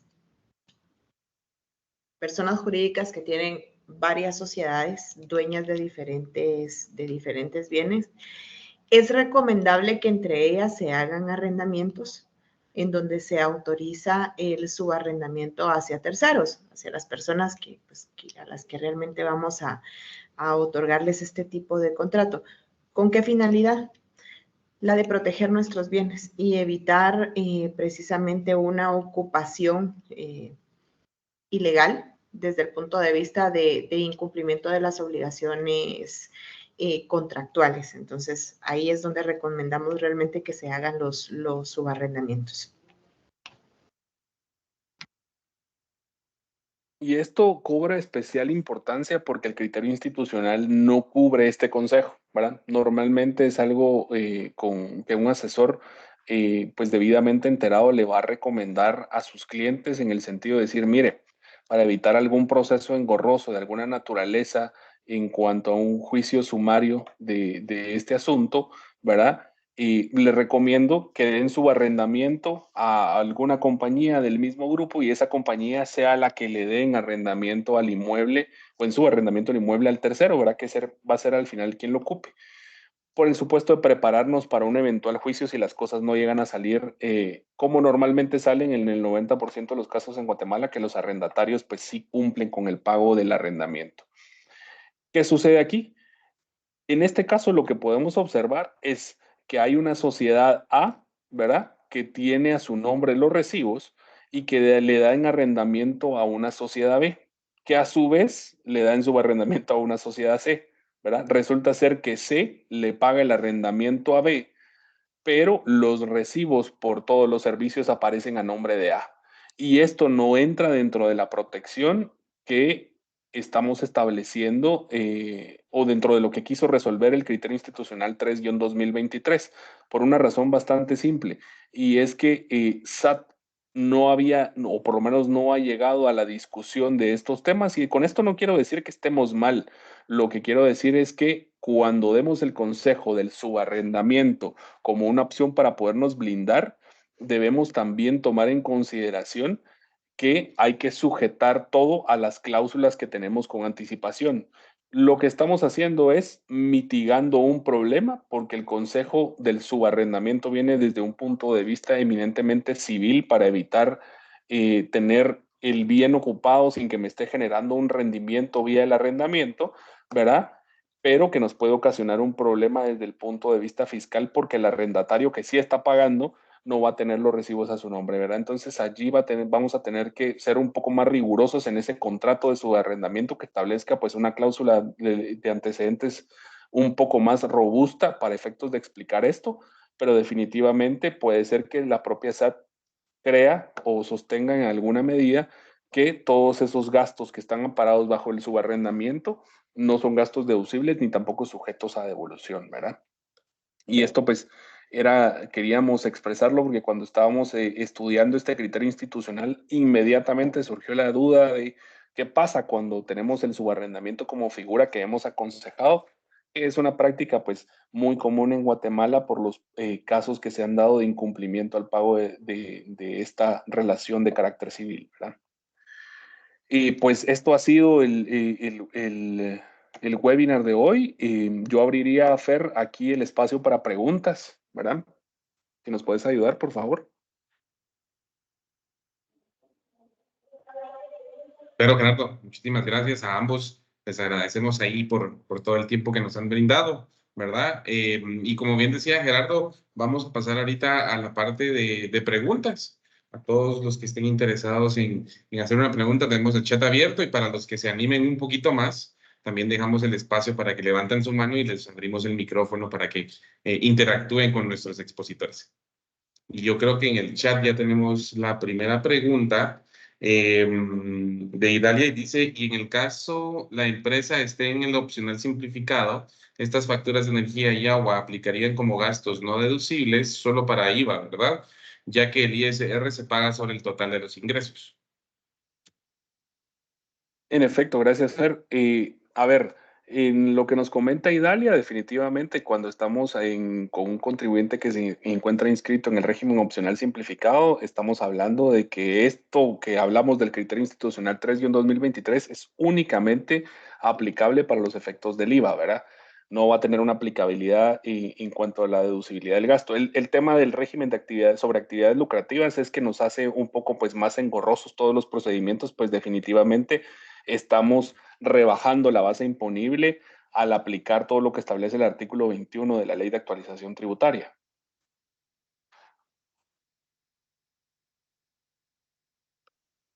Ok, muchísimas gracias. Idalia, esperamos que tu respuesta haya sido, perdón, que la respuesta haya sido algo que te haya ayudado un poquito más. Y para responder a alguien que nos está platicando desde Facebook, a Mari Carmen, vamos a dejar perdón, toda la presentación en nuestra página de Facebook. Tú la puedes ir a consultar ahí. De igual forma, vamos a estar subiendo este webinar a lo que es perdón, la red de YouTube para que podamos también revisar nuevamente el webinar, ¿verdad? Y si gustas, con mucho gusto, te puedes comunicar conmigo directamente y podemos ampliarte un poquito más de la información, no hay ningún problema. Y abriendo pues el tema para preguntas, ahí pueden levantar su mano de las 60 personas que nos están viendo, ¿verdad? Tanto en Facebook como en Teams. Dejamos ahí la opción de que ustedes puedan hacer unas preguntas si es de que en dado caso tienen, ¿verdad? Y como es eh, parte de esto en lo que estamos esperando las preguntas, también pues una breve pausa y hacemos ahí también el espacio publicitario. Que obviamente nos pueden contactar en redes, ¿verdad? Tanto lo que es Facebook, Instagram, LinkedIn y también a medio de correo Les dejamos totalmente nuestras redes, ¿verdad? Que las tenemos por ahí, solo un segundo. Y es Fiscaltus, ¿verdad? Aparecemos en Facebook, en Instagram como @soyfiscaltus, LinkedIn como Fiscaltus, y al correo donde nos pueden escribir sus dudas, comentarios. También puede ser a soyfiscaltus@soyfiscaltus.com, ¿verdad? Con mucho gusto estamos ahí apoyándonos con cualquier tipo de pregunta que tengan. Tenemos 2 preguntas más después de la pausa publicitaria que acabamos de hacer. Y creo que Gerardo, tú me habías contestado, ¿no? Favor de Sí, ampliar, perdón. sí, ¿Sí a fuiste la, tú? a la primera, ¿verdad? Que nos No, plantea no. mi tocayo Gerardo, las facturas Bueno, de ahí está. energía eléctrica a nombre del propietario del inmueble, si la puedo utilizar para mi declaración del IVA. Y bueno, a ver, pasan algunas cosas en particular que hay que tomar en consideración. Uno, la existencia del contrato, ¿verdad? Porque ese contrato me estén emitiendo una factura, ¿verdad? Y que yo me comprometa específicamente dentro del contrato como arrendatario a pagar por estos servicios, ¿verdad? Si yo no me comprometo a pagar estos servicios, lo que nos dice el criterio institucional 3-2023 es que no son objeto de compensación para efectos del IVA, ¿verdad? Eso es algo que la SAT en ese criterio es bastante enfática. Y aquí entra, creo que tal vez una diferenciación. Y la diferenciación es si hay un proceso de carácter legal, ¿verdad? Que la SAT ha promulgado un criterio de lo que ella piensa o de lo que ella intuye de acuerdo a la experiencia que ha tenido con otros contribuyentes. Perfecto, ese es el criterio de SAT, más no quiere decir que eso es lo que nosotros compartamos específicamente. Nosotros creemos que por imperativo del Código Civil, ya básicamente el arrendatario se encuentra en la obligación de pagar estos servicios, es decir, de los que está recibiendo. Si eso no empata necesariamente con lo que SAT dice, es otra cosa muy discutible, digámoslo así, pero para efectos de lo que acabamos de conversar, lo cubre el criterio siempre y cuando el contrato lo señale. Si el contrato no lo señale y no hay factura, básicamente estamos en algo que para SAT no debiésemos de solicitar. Ahí si me ayudas, Marce, con la siguiente pregunta de Arelis Martínez. Te voy a ayudar con la segunda pregunta y con la quinta, creo que es, porque están relacionadas. Arelis dice, una compañía tiene la práctica de pagar indemnización de forma anual a sus empleados, los cuales a su vez realizan una carta donde solicitan este pago, pero la relación laboral no se interrumpe. Siguen trabajando normalmente y tampoco se sacan de planilla. ¿Qué implicaciones tributarias y laborales existen? Base legal, gracias. Y respecto a la de Marvin, dice, ¿qué pasa si pago indemnización cada año, pero lo saco de planilla de X? Es mala práctica. Ok, recordemos que aquí la base es pagar indemnización cuando no corresponde. Y lo estamos viendo desde un punto de vista de patrono, no de trabajador. Obviamente al trabajador le conviene que le hagan el pago de su indemnización anual. Al patrono no, porque el patrono no sabe qué es lo que va a pasar con esa relación laboral a futuro. Lo mencionamos en su momento, el trabajador puede faltar a nuestras normas internas laborales, el trabajador puede estar en alguna de las causas de despido justificado, por el cual no tendríamos que hacer este tipo de pago. Entonces, ¿qué pasaría si yo lo estoy pagando anualmente? Que ya tuve una pérdida para mi empresa. Ya tuvo una pérdida el patrono porque me dieron una causal justificada para despido y yo como venía pagando anualmente al trabajador, entonces ahora no puedo pedirle al trabajador que me haga la devolución de todo, de lo que le pagué en indemnizaciones.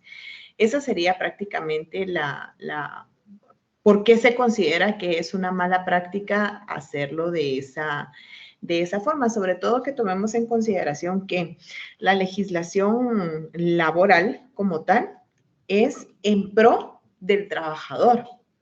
Entonces, si le estamos dando, tal vez no derechos que estén más allá de la ley, porque al final de cuentas la indemnización es un derecho que está regulado, pero beneficios adicionales sobre esos derechos ya establecidos pueden ser en detrimento de la empresa.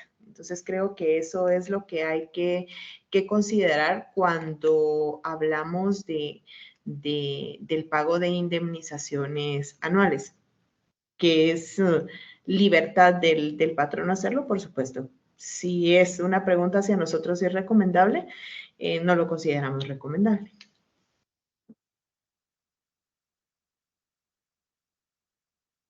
Súper, No sé ahí. si querrás sumarle algo al... No, me queda perfectamente claro y la verdad es que me uno a tu criterio, no me parece una práctica adecuada porque realmente no resuelve mucho, nos mete más problemas.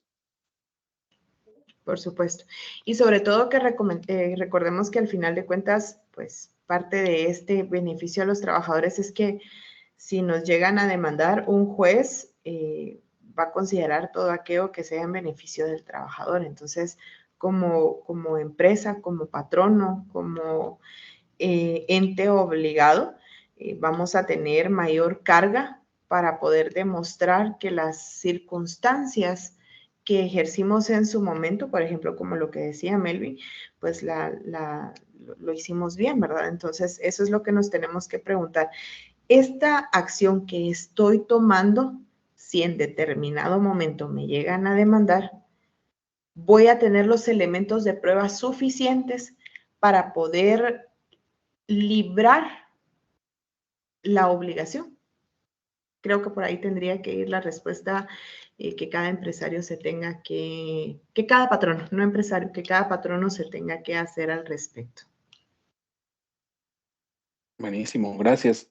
Carlos Maldonado nos está preguntando, en el caso de los salarios, que las cuotas de diciembre quedan para pagar en el mes de enero 2024, no se puede deducir en el ISR 2023. Ahí supongo que se refiere a las cuotas del IX, ¿verdad?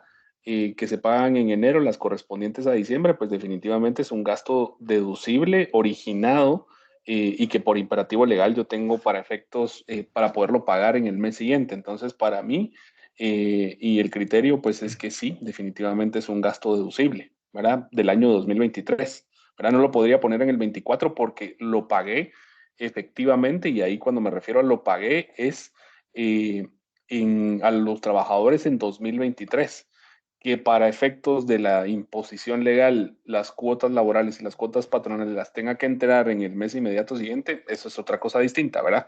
Pero deberían de quedar como gasto deducible del 23. Okay. ¿Me Solo ayudas una, con...? Ajá, antes Sí. adelante. de mudarnos a otra, tenemos a varias personas que han levantado la mano, ¿verdad? Y voy a abrir micrófonos. A Lisbeth Tefaya es la primera y después vamos con Ramiro Estuardo, porque ellos tienen unas preguntas. Súper. Listo, Liz, adelante, ya tienes el micrófono activado.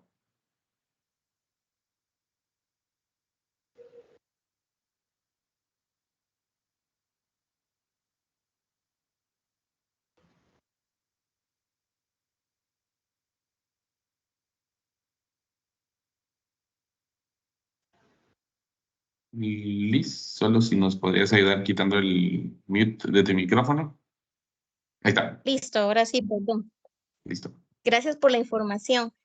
Ustedes mencionaban que debe existir un balance equitativo entre el salario y la bonificación incentiva. ¿Cuál porcentaje podrían sugerirnos que sea adecuado?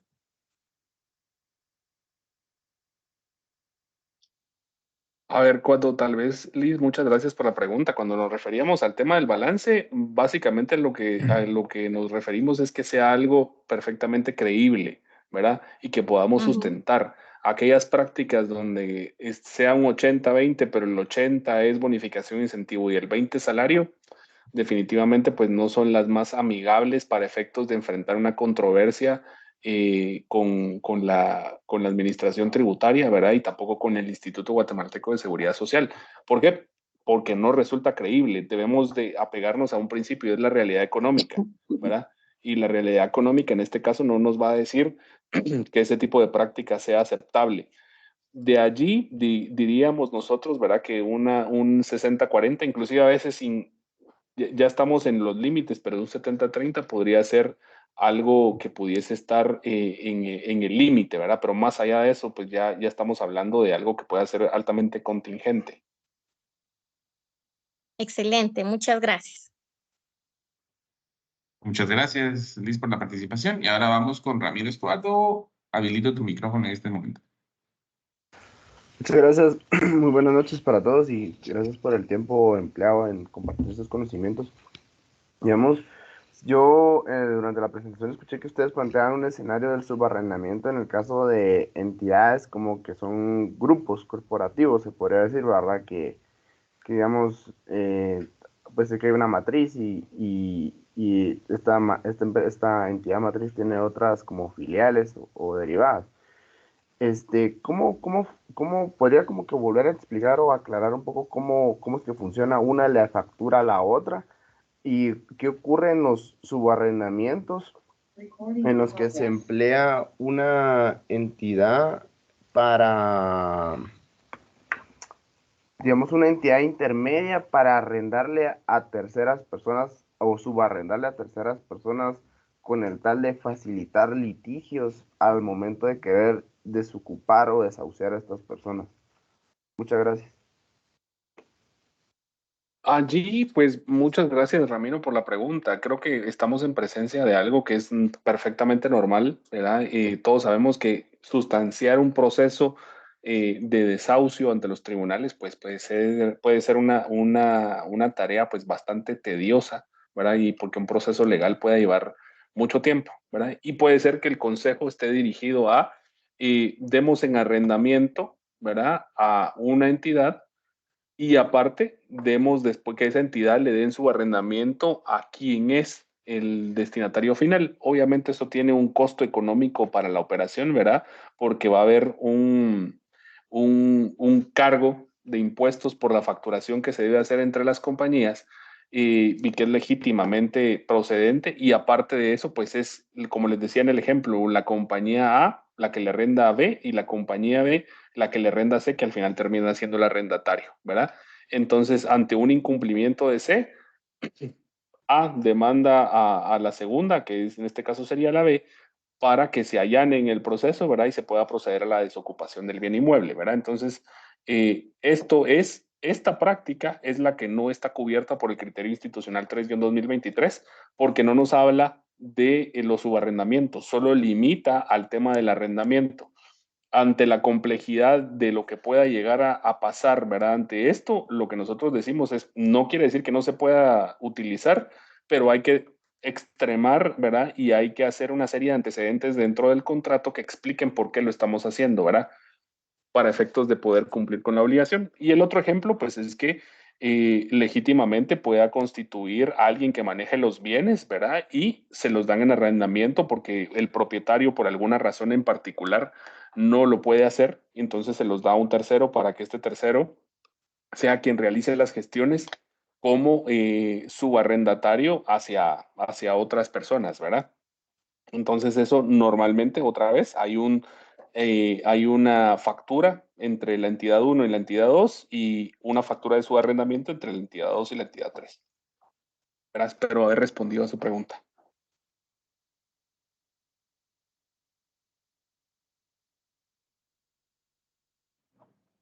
Muchísimas gracias, Gerardo. Sí, gracias. Ahí está, nítido. También pasando al chat, ¿verdad? Entonces, quieren leer ahí un par de preguntas. Creo que nos habíamos quedado con la de Idalia, si no estoy mal. Sí. A ver, dice Idalia, ¿podría ampliar un poco más sobre el subarrendamiento? Tengo un caso en que un cliente alquila las instalaciones, pero solo ocupa una oficina y quedan 3 libres. ¿Él podría subarrendar? Ya que el dueño de estas instalaciones las alquila juntas. Y si me puede indicar cómo sustentar y declarar esos ingresos, ¿podría emitir factura y realizar contrato de subarrendamiento o no lo recomienda ni por qué? Es sencilla la respuesta, Idalia. En el contrato de arrendamiento que se realiza, se puede pactar el subarrendamiento tal cual. ¿Qué es esto? Usted en una cláusula en particular se le autoriza al arrendatario para que pueda subarrendar las 3 oficinas libres bajo responsabilidad de él mismo. ¿Qué quiere decir esto? Él se hace responsable por el incumplimiento que puedan tener sus subarrendatarios. Eso sería prácticamente lo que tendría que hacer. ¿Lo puede hacer ya? Por supuesto que sí. Si ya tiene un contrato de arrendamiento, solo amplía el contrato de arrendamiento que ya autorizaron y pues le permite que pueda subarrendar estas oficinas. No sé si querés, Gerardo, responderle algo respecto a sustentar y declarar los ingresos y sí, prácticamente eso es lo que quedaría pendiente. Pues yo creo que ya lo cubrimos con tu respuesta, ¿verdad? O sea, creo que no hay mayor cosa que ampliar, ¿verdad? No Ok, sé si Manuela. pasamos a la siguiente. Ajá. Sí, Manuela Morales te pregunta, en el caso de la deducción máxima de sueldos pagados a los socios, se limita a un monto total del 10% sobre la renta bruta. ¿Podrían ampliar un poco en relación a la renta bruta? Allí tal vez, Manuela, este caso en específico se refiere a que no solo los socios, sino también los parientes dentro de los grados de ley de los accionistas, ¿verdad? Están sujetos a esta norma y la renta bruta, pues básicamente se refiere al total de los ingresos obtenidos por el contribuyente, ¿verdad? Sin descuentos, ¿verdad? A lo que obtuvo respecto a todos sus ingresos, solo un 10% podemos aplicarle como deducible en concepto de salarios de socios y de parientes dentro de los grados de ley.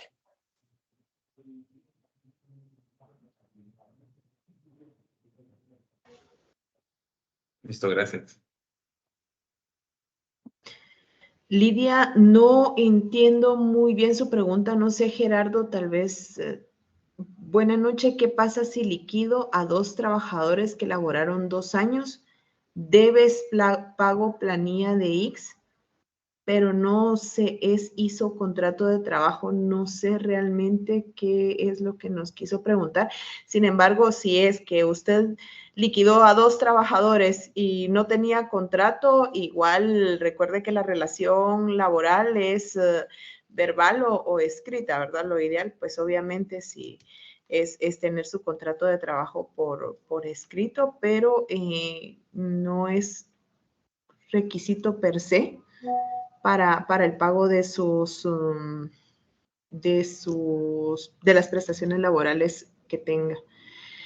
¿Cuál sería el efecto, Ronnie Pérez, cuál sería el efecto fiscal si un empleado trabaja y genera ingresos en Guatemala de una empresa sucursal, pero su salario es pagado desde Honduras, empresa matriz, y se registra en la contabilidad de este último país?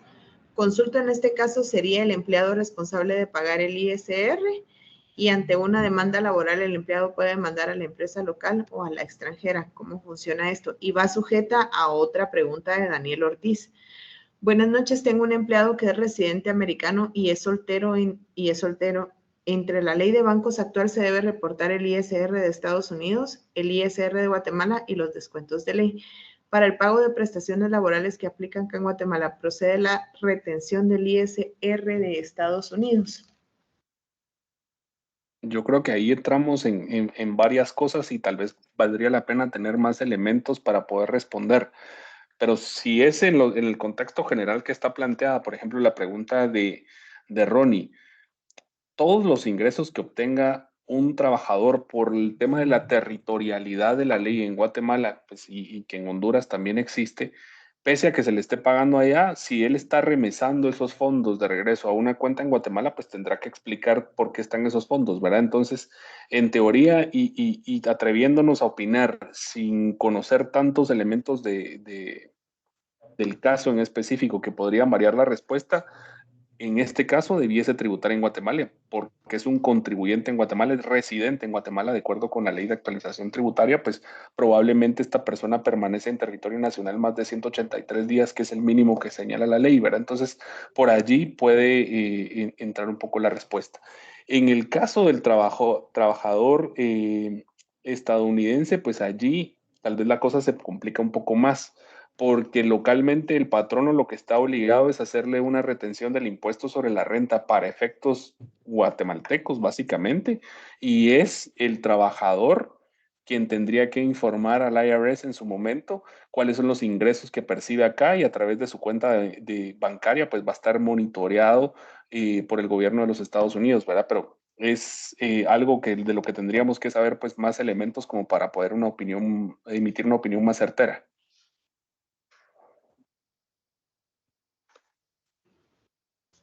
Perfecto, gracias. Antes de la última pregunta, le vamos a dar el espacio a Ramiro, que también levantó la mano. Ramiro. Sí, con una consultita, ¿qué ocurre en el caso de los trabajadores que están por facturación? Por ejemplo, que el día de mañana, pues alguno de estos presenta alguna demanda para que se declare la existencia de estas y asimismo el reclamo de prestaciones laborales. Digamos, ¿ustedes han tenido algún caso en el que algún trabajador está trabajando que primero factura él a través de una sociedad en la que él pues, sea accionista, administrador único, y después empieza a facturar a título personal? ¿Ustedes han tenido un caso así, similar de este tipo? Y dos, ¿qué ocurre con el pago de lo que vendrían a ser cuota del IX, cuota del IRTRA, cuota de INTECAP? En los jueces, al ver este tipo de simulaciones de relaciones laborales, declara con lugar el pago de estas hacia el trabajador o hacia estas instituciones, o no llegan hasta ese punto de mención en la sentencia. Creo que tal vez esta respuesta lleva una compartimentación específica, ¿verdad? Un tema son los temas laborales y otro son los temas fiscales. Y definitivamente cuando un trabajador está emitiendo una factura, ¿verdad? Estamos en presencia de una simulación laboral en toda la regla, ¿verdad? Ahí no hay nada que hacer, no hay mucho que decir, ¿verdad? Hay amplia jurisprudencia, tanto de tribunales de trabajo como de la propia Corte de Constitucionalidad sobre el tema, ¿verdad? Y este tipo de casos, pues definitivamente es una renta de trabajo dentro de la clasificación de las rentas, ¿verdad? Rentas de actividad lucrativa, rentas de trabajo, rentas de capital, es una renta de trabajo. Pese a que el patrono seguramente lo que ha hecho es registrarla como gasto deducible, como una renta de actividades lucrativas, ¿verdad? Esa es la diferenciación que se hace. Y respondiendo a la parte, esa fue la parte laboral, la parte fiscal es no. O sea, no va a haber una instrucción de parte del juez que llevó la causa y que resolvió a favor del trabajador por esa simulación laboral, instruyendo sobre el pago de las cuotas laborales y patronales, ¿verdad? Es algo muy inusual. Normalmente para eso existen procedimientos administrativos por parte del Instituto Guatemalteco de Seguridad Social, quien tendrá que hacer los reparos. Y de allí viene un poco el tema de que las cuotas laborales sean imprescriptibles, ¿verdad? Y que el plazo de prescripción de las cuotas patronales sea más grande que para efectos fiscales, ¿verdad? Y hay una diferencia técnica importante, y es por allí donde el IC tendrá que iniciar su propio procedimiento administrativo para con el patrono para lograr el pago de esas cuotas que no se enteraron en su debido momento, en virtud de que era una simulación laboral, ¿verdad?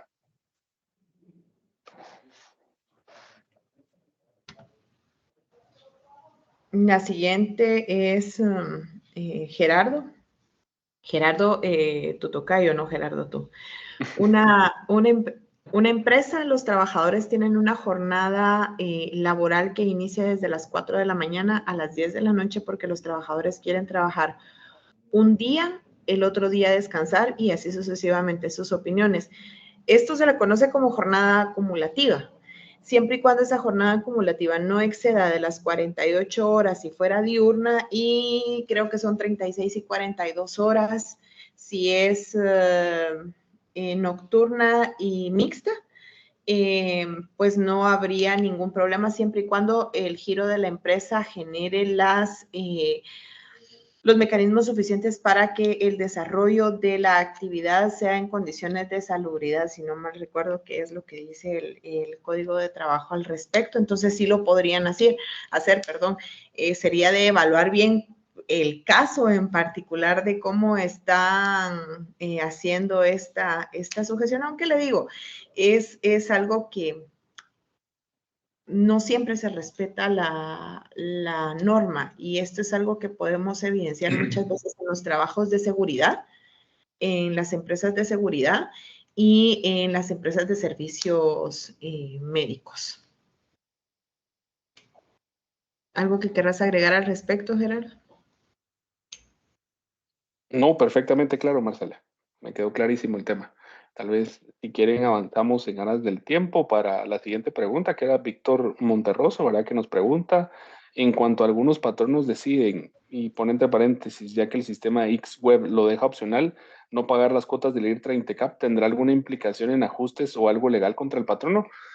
A ver, definitivamente hay una significancia específica y el IX por delegación cobra esas cuotas para después redistribuir a Intecap e IRTRA.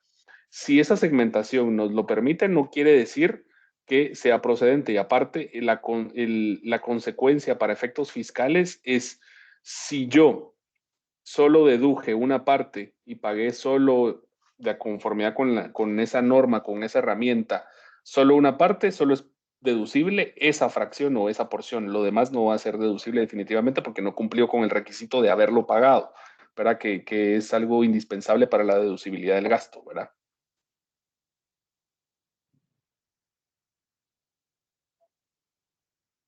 Después nos pregunta Manuela Morales. En el caso de que el representante legal labore para la empresa y facture por sus servicios, ¿es correcto tomarlo como un gasto deducible? A ver, aquí respondería con un tema bastante claro y creo que ya lo dije hace un momento. Realidad económica. Si la realidad económica es que el representante legal prestó un servicio específicamente que podemos sustentar con algún dictamen técnico que podamos comprobar con que realmente pasó, pues definitivamente es un gasto deducible. Si por el contrario lo que tenemos es que fue una forma para sacar dividendos de la compañía o de alguna manera pagar otra cosa, pero que ese trabajo nunca sucedió, pues definitivamente no es un gasto procedente, ¿verdad? Eso sucede, es una práctica habitual en Guatemala, pero que cada vez más está bajo la lupa de la administración tributaria y que no hay mucho que hacer ante algo de esta naturaleza porque no tenemos el soporte para poderlo sustentar y cuando se tiene, pues evidentemente esto ni siquiera traspasa un ajuste administrativo porque los auditores de SAT se quedan contentos con la explicación que dan porque entienden que existe algo de trasfondo que realmente sí sirvió, que es útil, necesario, pertinente o indispensable para la prestación para la protección de la fuente generadora de rentas grabadas. Y yo le sumaría, Gerardo, de que esto igual sigue siendo una mala práctica, ¿verdad? El tema de sacar al representante legal de nuestra planilla cuando lo que realmente está efectuando son actividades laborales per se. Entonces, eso vale la pena también identificarlo porque al final de cuentas es pues una simulación el hecho de que un representante legal que está teniendo un cargo de dirección, que ejecuta cargos de gerencia, no esté incluido como un trabajador y esté facturando por su servicio.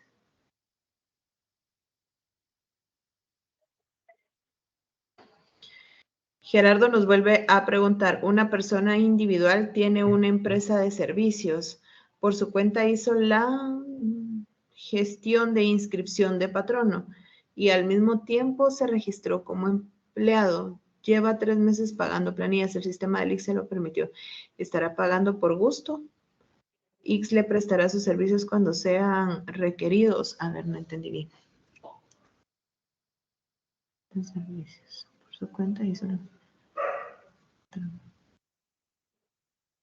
Ah, ok, se registró como en 2 calidades, como patrono y como trabajador. Qué interesante este caso. ¿Tenés algún comentario al respecto? La estoy releyendo porque me pareció interesante. Fue interesante que lo están gestionando de 2 formas, ¿verdad? Él hizo la gestión de inscripción como patrono y al mismo tiempo se registró como empleado. Lleva 3 meses pagando las planillas. La verdad es que, a ver, pareciera ser que tiene una doble calidad, que lo que la ley supone en este caso que es confusión, ¿verdad? Cuando la misma persona reúne las dos calidades, patrono y trabajador, ¿verdad? Entonces, digamos que está recibiendo un beneficio porque se inscribió como patrono y sobre él mismo lo está pagando. La verdad es que es una pregunta interesante que no nos habíamos topado previamente con ella. No diría que está dentro del espectro de la simulación, pero tampoco me quisiera atrever a decir que es una práctica correcta, ¿verdad? Creo que simplemente por el momento es hasta cierto punto curiosa, llamativa, pero que en algún momento pudiese dar lugar a algún problema, ¿verdad? Porque pareciera que estoy hackeando el sistema. No sé si tú tienes alguna consideración especial. No, probablemente el sistema de Elix se lo permitió porque aún no tenga algún tipo de programación para detectar homónimos o algo por el estilo, ¿verdad? O iguales DPIs o iguales registros, entonces es muy probable que por eso se lo haya topado, pero sí es un caso interesante.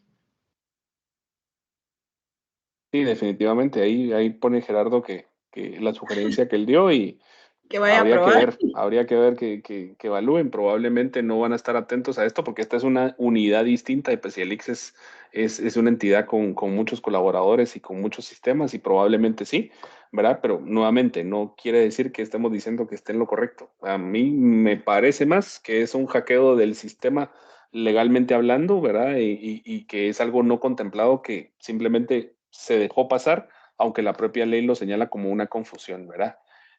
Allí tal vez dos cosas más que nos preguntan y que ya tal vez con esta cerramos. Carlos Maldonado nos hace una pregunta la pregunta es, ¿un trabajador puede facturar al mismo patrono por un servicio extra? La verdad es que depende de qué tipo de servicio y si se está relacionado con las labores que se hace. Si es un servicio diferente, pues definitivamente puede hacerlo como proveedor, salvo que no haya dentro del contrato alguna distinción de exclusividad y en el tiempo que esté al servicio del patrono, ¿verdad? Creo que eso sería lo que habría que tomar en consideración. Y la otra, Marce, si me ayudas, de Noé de León, si los socios de una sociedad anónima pueden inscribir como colaboradores para pagar X. Siempre y cuando tengan un contrato laboral y ejecuten una actividad de índole laboral, pues los pueden inscribir como parte de la planilla, ¿verdad? De lo contrario, estaríamos simulando una relación contractual. Exactamente, totalmente de acuerdo. Entonces, pues muchas gracias por el tiempo, por su atención. Fer, por favor, si nos ayudas.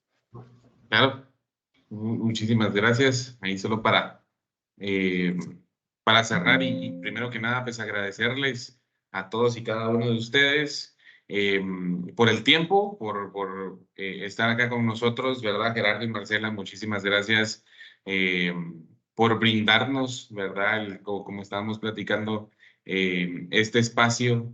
Y nuevamente les digo gracias, ¿verdad? Por esto. Nuevamente también decirles a todos y cada uno de ustedes que por favor, ¿verdad? Estén pendientes de nuestras publicaciones en redes sociales, ¿verdad? Siempre va a ser un espacio publicitario el que tengamos por acá. Vayan a seguirnos, estamos ahí presentando, o mejor dicho, estamos compartiendo con ustedes noticias del acontecer nacional, información que es bastante relevante respecto a todos estos temas, ¿verdad? Tanto legales como financieros, como fiscales. Y entonces los invitamos a que nos sigan en nuestras redes sociales. De igual forma, les agradezco el tiempo. Muchísimas gracias a todos por su atención, por su apoyo. Gerardo nuevamente y Marcela, gracias. Que pasen una feliz noche y una bendición a todos. Que estén bien. Gracias igualmente. Gracias a todos por escucharnos. Hasta luego. Que pasen feliz noche. Hasta luego, feliz noche.